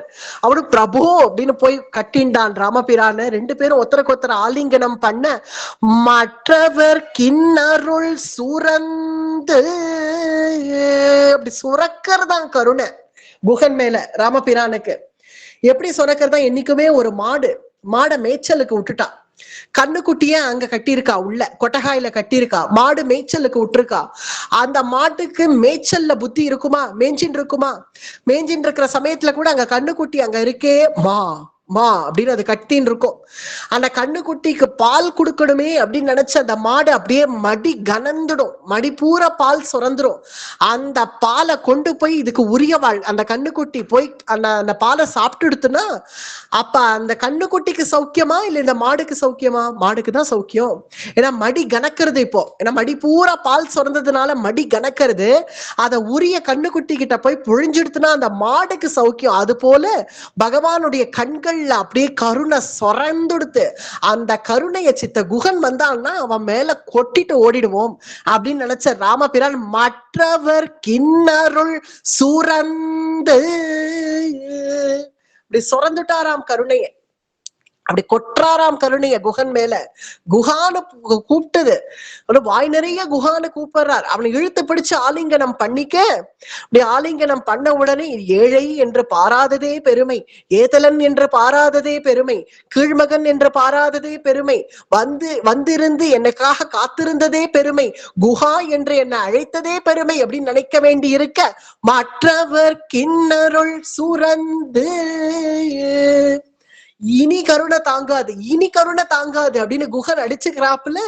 அவ்வளவு கருணைய சொரக்க பகவான் எப்போதுமே மழை பொழியும், அப்படி மழை ஜோன்னு பொழிஞ்சு கொட்டக்கூடிய அந்த மழை, அந்த மழை கொட்டுற சமயத்துல இனிமே மழை தாங்காதுப்பா, போரு நின்னா தேவலன்னு நம்மளே நினைச்சிடுவோம் ஒரு ஸ்டேஜ்ல. அப்படி நின்னா தேவலன்னு நினைக்கிற சமயத்துல திடீர்னு அர்த்த ராத்திரிக்கு பிடிச்சு அடிச்சு ஒரு பாட்டம் காமிச்சதுன்னா எப்படி இருக்குமோ அது போல குஹனோ பின்னாடி போறான். இனி கருணை தாங்காது, இனி கருணை தாங்காது அப்படின்னு அவன் பின்னாடி போக, அப்பதான் பிடிச்சு அடிச்சு ஒரு பாட்டம் அடிக்கிறது போல ராமபிரான் போய் இன்னும் இறுக்கி கட்டி ஆலிங்கனம் பண்ணிக்க, மற்றவர் கிண்ணருள் சுரந்து அப்படி சொல்வியராம் கருணைய பொழிஞ்சுட்டார் குஹன் மேல. அப்படி பொழிஞ்ச உடனே கண்கள்ல ஆனந்த பாஷ்பம் வந்த குஹன் எப்படி கட்டுப்படுத்திக்கிறதுன்னு தெரியாம இப்படி கருணையை சுரக்கிறாரு. இனி பிரபோ இனி கருணை தாங்காது, இனி கருணை தாங்காதுன்னு அவன் அழ. பிறகு இன்னும் அதுக்கு இன்னும் வரம் போட்டா போல அடுத்தது என்ன சொல்றார், மாழை மான் மட நோக்கி உன் தோழி. சீதா பிராட்டியா பரிச்சயம் பண்ணி வைக்கிறாராம். ஏன்னா லக்ஷ்மணனை தெரியும் குஹனுக்கு, ராமரை தெரியும், சீத்தை இது வரைக்கும் பார்த்தது இல்ல குஹன். ஏன்னா அவளும் படித்தாண்டா ஸ்திரீயா இருக்கிறதுனால, படித்தாண்டா பத்னியா இருக்கிறதுனால வெளியில வந்தது இல்ல. இந்த மாதிரி வந்து குஹனை பார்த்தது இல்ல. ஏன்னா அவனுக்கும் பிராட்டியை தெரியும், சுமந்திரனே பார்த்தது இல்லைங்கிறச்சு இவன் எங்கேன்னு பார்த்திருக்க போறான். அதனால சீத்தைய பரிச்சயம் பண்ணி வைக்கணும்னு நினைச்ச ராமபிரான் எப்படி பரிச்சயம் பண்ணி வைக்கிறார், ஜனகராஜகுமாரிய பார், இல்ல தசரத சக்கரவர்த்தியினுடைய குலமகளை பார், இல்ல என்னுடைய தர்ம பத்தினிய பார் அப்படிலாம் சொல்லலாம் இல்லையா, இல்ல அயோத்தியினுடைய யுவராணிய பார், அப்படி எதுவும் சொல்லாம மாழை மான் மட நோக்கி உன் தோழி, உன்னுடைய தோழிய பார், உன்னுடைய சக்கியவ உன்னுடைய தோழிய பார். மாழை மான் மட நோக்கி உன் தோழி. அப்படி வெளியில எங்கேயாவது வந்தா கூட கோஷா நியமத்துல இருக்கக்கூடிய சீதா பிராட்டி அந்த சீதா பிராட்டினுடைய கையை பிடிச்சு ராமபிரானுடைய புஜத்தை ஆசிரியிச்சு, ராமபிரானுடைய புஜத்தை பின்னாடி நிக்கக்கூடிய தலை குனிஞ்சு நிக்கக்கூடிய பிராட்டிய ராமபிரான் கையை பிடிச்சு இப்படி வா முன்னாடி வா, இப்படி வான முன்னாடி அவளை அழைச்சு பார் குஹா பார் சீதைய பார், மாழை மான் மட நோக்கி உன் தோழி, உன் தோழிய பார், அவளுடைய கண்களை பார், கண்களை பார்னு வேற சொல்றார் ராம. மாழை மான் மட நோக்கி, மான் போல இருக்கக்கூடிய அவளுடைய கண்கள் முத்த பாவம், கபடு சூதே இல்லாத முத்த பாவத்தினுடைய அவளுடைய கண்களை பார் அப்படின்னு காட்டுறார். மாழை மான் மட நோக்கி உன் தோழி, உன் தோழின்னு சீத்தையை அறிமுகப்படுத்தி அதனுடைய தாற்பயம் என்னன்னா, மகாலட்சுமியா இருக்கிறதுனால சீதா பிராட்டி ராமபிரானுடைய எண்ணம் தன்னுடைய நண்பனுக்கு இந்த மகாலட்சுமியினுடைய கட்டாட்சம் பூர்ணமா போய் விழட்டும் அப்படிங்கிறதுனாலதான் அவள் கண்களை பார், என்ன காட்டிலும் கருணை சுரக்கிற அவள் கண்களை பார் அப்படின்னு காட்டுறார் ராமபிரான். ஆனா அவனும் அப்படி பாத்துருவனா பார்க்க தைரியம் தான் உண்டா, அப்படியே பிராட்டினுடைய திருவடியை பார்த்து இப்படி நமஸ்கரிச்சுன்னு இப்படி தலை குனிஞ்சபடி நிக்கிறான் குகன். ஆனாலும் மேல்கொண்டு பகவான் சொல்ல பார் உன் தோழிய பார் அப்படின்னு மேல்கொண்டு சொல்லிட்டு பிறகு லக்ஷ்மணனை காட்டுறார். உம்பி எம்பி என்றொழிந்தில்லை. இதுதான் ஆச்சரியம், இந்த லைன் ஹைலைட். உம்பி எம்பி, அதாவது எப்போதுமே இந்த ஆர்டர் பார்த்தேன்னா ராமன் பரதன் அப்புறம் தான் லக்ஷ்மணன் சத்ருக்னன். ஆனா எப்போதுமே நமக்கு என்ன பழக்கம், ராமலக்ஷ்மண பரத சத்ருக்னால், ராமலக்ஷ்மண பரத சத்ருக்னால்னு சொல்லியே நமக்கு பழகிடுது. ஏன்னா பரதன் அந்த பக்கம் தள்ளிட்டு லக்ஷ்மணன் முன்னாடி வந்து நிக்கிறான். இந்த புஷ்ய ஜாதஸ்து பரதஹா, அடுத்தது பரதன் தான், ராமனுக்கு அடுத்தது பரதன் தான். இருந்தாலும் லக்ஷ்மணன் முன்னாடி வந்து நிக்கிற லக்ஷ்மணனை, லக்ஷ்மணா கொஞ்சம் அப்படி நகரு அப்படின்னு சொன்னது போல நகர்த்தி உம்பி எம்பி என்றொழிந்தில்லை லக்ஷ்மணனை காண்பிச்சு சொல்றார், ஓன் தம்பி என் தம்பி அப்படின்னா. இப்ப ஆர்டர் எப்படி வருது, குகனோட ஐவரானோம் அப்படின்னு கம்பனுடைய செய்யுள்ள வருது, பாடல்கள்ல வருது. குகனோட ஐவரானோம்னா ராமன் லக்ஷ்மணன் பரதன் சத்ருகுணன், அஞ்சாவது கடைக்குட்டியா குகன் இல்ல. இங்க சொல்றார் திருமங்கை ஆழ்வார் சொல்றார் பாருங்க, என்ன சொல்ல, உம்பி எம்பி என்றொழிந்தில்லை லக்ஷ்மணன் உன்னுடைய தம்பி என்னுடைய தம்பி அப்படின்னா. இப்ப ஆர்டர் எப்படி, ராமன் மூத்த பிள்ளை ராமன், அடுத்த பிள்ளை குகன், அதுக்கு அடுத்ததுதான் லக்ஷ்மணன் அப்படின்னு ஆயிடுத்து. உம்பி எம்பி என்றொழிந்தில்லை. என்றொழிந்தில்லை அப்படின்னா உனக்கு ஏற்கனவே தெரியுமே இவனை, உன் தம்பி ஏன் தம்பி அவனை பார் அப்படின்னு காண்பிச்சு ஆனாலும் அந்த குஹனுக்கும் கூச்சமா இருக்கு, ரொம்ப கூச்சமா இருக்கு. திடீர்னு இவர் என்னடா கூப்பிடுறார், கட்டிக்கிறார், இறுக்கி வேற கட்டிக்கிறார். இதை பாருப்பா சீத்தன், யாராவது காமிப்பாளோ இப்படி ஒரு ராஜா இந்த தேசத்துக்கே ஒரு அரசன்னா அவன்கிட்ட எங்கேயோ எப்பயோ எப்படியோ பார்த்து பழகிற ஒருத்தன் கிட்ட அழைச்சுன்னு இவதான்ப்பா ஏம்படியா அப்படின்னு இன்ட்ரடியூஸ் யாராவது பண்ணுவாளா? பண்ண மாட்டான். ஆனா இவர் என்னடான்னா திடீர்னு இவர் ஏன் தர்ம பத்திரின்னு கூட சொல்லாம உன் தோழிங்கிறார், பக்கத்துல இருக்கிற லக்ஷ்மணனை பார்த்து உன் தம்பி என் தம்பிங்கிறார். இப்படி பண்றாரு, இவ்வளவு கருணையை பொழிஞ்சின்னு இருக்காரேன்னு குஹன் ஒரு பக்கம் இப்படி பின்னாடி போறான், கூச்சத்துல பின்னாடி போறான். பின்னாடி போறான்ங்கிறத கவனிச்ச ராமபிரான் வா இப்படிங்க அப்படின்னு கைய பிடிக்கிறார். குஹன் கைய பிடிச்சு எங்கப்பா என்ன கூச்சம், ஏன் பின்னாடி போறா, வா முன்னாடி வா, வா இப்படி. யாரு நீ? எனக்கு தோழன்டா, வாடா, என்னுடைய நண்பன்டா நீ, உகந்து தோழன் நீ எனக்கு, தோழன் நீ எனக்கு, எனக்கு நீ தோழன், என்ன கூச்சம் உனக்கு, என்ன கூச்சம், முன்னாடி வா என் எதிரில. தோழன் நீ எனக்கிங்கொழி என்ற சொற்கள் நீ எனக்கு தோழன் வா அப்படின்னு அவனை பிடிச்சு இழுத்து பிடிச்சு ஆலிங்கனம் பண்ணிண்ட அழகு ஆழிவண்ணா.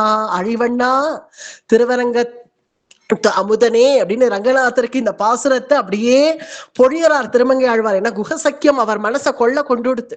அப்படியெல்லாம் பிடிச்சு இழுத்தியே அந்த குஹனை அப்படின்னு நினைச்சுண்டு தோழன் நீ எனக்கிங்கொழி என்ற சொற்கள் அடியேன் மனத்திருந்திட ஆழிவண்ணா நின்னடியினை அடைந்தேன் அணிபொழில் திருவரங்கத்தம்மானே திருவரங்கத்து அம்மாயானே. இப்படி குஹனை பிடிச்சு இழுத்து பிடிச்சு ஆலிங்கனம் பண்ணிட்டு அவனுடைய முதுகுல ஒரு குத்து விட்டாராம். குத்து விட்டா அப்பா புஷ்டியா இருக்கு பாரு சரீரம். இந்த ராமபிரானுக்கு அதுதான் ஆசையம், தன்னுடைய பக்தர்கள் எல்லாம் நன்னா சாப்பிட்டு நன்னா புஷ்டியா இருக்கணும். நான்ஜா மாதிரி ஒண்ணுமே சாப்பிடாம இப்படியே மெலிஞ்சான்னு கடந்துன்னு இல்லாம நல்ல கரடு முரடான சரீரோடு நம்ம சொன்னோம். ஆனா ராமபிரான் புஷ்டியான சரீரம் எப்படி இருக்கான் பாரு என்னுடைய பக்தன். ஏன்னா தன்னுடைய பக்தனுடைய சரீரத்துல அவ்வளவு அபிமானம் இருக்கா ராமபிரானுக்கு. நன்னா சாப்பிட்டு புஷ்டியா இருக்க வேண்டாம், இப்படி புஷ்டியா இருக்கான் பத்தியா அப்படின்னு அவன் முதுகுல ஒரு குத்து விட்டு தோழன் நீ எனக்கு, தோழன்டா நீ எனக்கு, இப்படிதான் இருக்கணும் அப்படின்னு ராமபிரான் அவனை பெருமைப்படுத்துறார். அதனாலதான் இங்க ராஜான்னு வந்தது. ஏன்னா ராமபிரானுடைய உகப்புக்கு பாத்திரமானான் இல்லையா, அதனாலதான் தத்ர ராஜா குஹோனாம அப்படின்னு வால்மீகி இப்ப ஏன் சொன்னார்னு புரிஞ்சுட்டுதான் இவ்வளவு ராமபிரான் பண்ணதுனால. நட்புக்கு அவ்வளவு பிராதானியம் என்னைக்கும் பகவான் கொடுப்பார். இத மகாபாரதத்துல கிருஷ்ணார்ஜுனர்களுடைய நட்பை பார்த்தோம். இங்க குஹசக்கியம், ராமனுடைய குஹசக்கியம் இங்க அப்படி நிரூபணமாது. பகவான் பக்த வாத்சல்யனா எப்படி இருக்கார், நட்புக்கு எவ்வளவு தூரம் பிராதானியம் கொடுக்கிறார் அப்படிங்கிறது இங்க தெரியறது. இதெல்லாம் பார்த்த பிறகு குஹன் கண்கள்னால கண்ணீர் விட்டுட்டு ராமபிரானை பார்த்து பயம் பிரேஷ்யா பவான் பர்த்தா சாது ராஜ்யம் பிரசாதினஹ. நான் ஒரு கிண்ணறன், எப்போதுமே ஒரு 3 ஸ்தானம் இருக்கு. ஒரு ராஜா அப்படின்னு இருக்கிறவர்களுக்கு பக்கத்திலேயே இருந்து அந்த ராஜாவுக்கே தொட்டு பணிவிட பண்றவா, ராஜாவுக்கு ஒரு வஸ்திரம் அணிஞ்சு விடுறதோ பூஷணம் போட்டு விடுறதோ அந்த மாதிரி ராஜாவை தொட்டு கைங்கரியம் பண்றவா. மற்றொன்று அந்த ராஜாவுக்கு இது இங்க காலமே நிப்பா, ராஜா அரசனே இன்னைக்கு என்ன வேலை அப்படின்னு கேட்டவுடனே இன்னென்ன செய் இன்னது செய் அப்படின்னு சொன்ன உடனே அதை வாங்கிட்டு போய் செஞ்சு இதெல்லாம் செஞ்சுட்டேன் அப்படின்னு ராஜாவுக்கு சமர்ப்பிக்கிறவன் ஒரு ரகம். மற்றொரு ரகம் இங்க வெளியில இப்படி நிப்பான். நின்ன உடனே அந்த ராஜா இவனை அழைச்சு அந்த கிங்கரன் இருக்கான் இல்லையா, இத்தனை நேரம் என்னென்ன பண்ணணும்னு கேட்டு செஞ்சானே அவனை அனுப்பிச்சு, அது அங்க யாரோ வந்திருக்கா பாரு, எதுக்கு வந்திருக்கான்னு கேளு அப்படின்னு கேட்ட உடனே அவன் போய் எதுக்கு வந்திருக்க அப்படின்னு கேட்டுன்னு போய் ராஜா கிட்ட சொல்லுவான். அத ராஜா அப்படியா ஏதோ என்ன ஏதாவது வேலை இருந்தா செய்யலாம்னு வந்திருக்கேன் அப்படின்னு சொல்றான் அப்படின்னு அவன் கேட்டுன்னு சொல்ல, ராஜா சரி இந்த வேலை இருக்கு இதை செய்ய சொல் அப்படின்னு சொல்லுவான். அந்த போல அதுதான் பிரேஷ்யா அப்படிங்கிறது. அது பிரேஷ்யர்களை போல இருக்க வேண்டியவன் நான் உங்களுக்கு. அதனால வனவாசம் ஏற்பட்டுடுத்தேன்னு நீங்க கவலைப்பட வேணாம், வர வழியிலேயே எல்லாம் விசாரிச்சு தெரிஞ்சுட்டான் குகன். அதனால இங்க சிங்கமேரிபுரமே வனம் தான், அதனால இதுவே வனவாசம் தான், நீங்க இங்கேயே இருக்கலாம். உங்களுக்கு பிரேஷ்யனா இருந்து உங்களுக்கு கைங்கரியம் பண்ண நான் கடமைப்பட்டவன். பயம் பிரேஷ்யா பவான், நான் பிரேஷ்யன் நீங்க பர்த்தா. நீங்க தான் ரட்சிக்க கூடியவன், அதனால நீங்க பர்த்தா, நான் பிரேஷ்யன், பயம் பிரேஷ்யா பவான் பர்த்தா சாது ராஜ்யம் பிரசாதினகா. இங்கேயே நீங்கள் 14 வருஷம் என் கூடவே இங்கேயே இருக்கணும் அப்படின்னு குஹன் பிரார்த்தனை பண்ணிக்கிறான். இதோட இந்த இந்த கட்டத்தை நாமும் இன்னைக்கு முடிச்சுப்போம். குஹசக்கியம் அனுபவிச்சதனுடைய சந்தோஷத்துல இவ்வளவு துக்காக்கிராந்தமா சரித்திரம் இருந்தாலும் குஹசக்கியம் அனுபவிச்சோமே அப்படிங்கிற சந்தோஷத்தோட கூட நாம இன்றைய தினம் முடிச்சுப்போம். மேற்கொண்டு குஹன் தேர்ந்து பகவான் விடை பெற்றுண்டு மேற்கொண்டு வனவாசத்துக்காக புறப்பட போறார். இனி தசரதர் சக்கரவர்த்தியினுடைய கதி, பிறகு பாதுகா பட்டாபிஷேகம், இதெல்லாம் வரக்கூடிய நாட்கள்ல இந்த சரித்திரங்கள்லாம் தொடங்குவோம். இப்போ இந்த குஹசக்கியத்தோட இன்றைய தினம் நம்ம நிம்மதியாகவே பூர்த்தி பண்ணிப்போம். அடியே.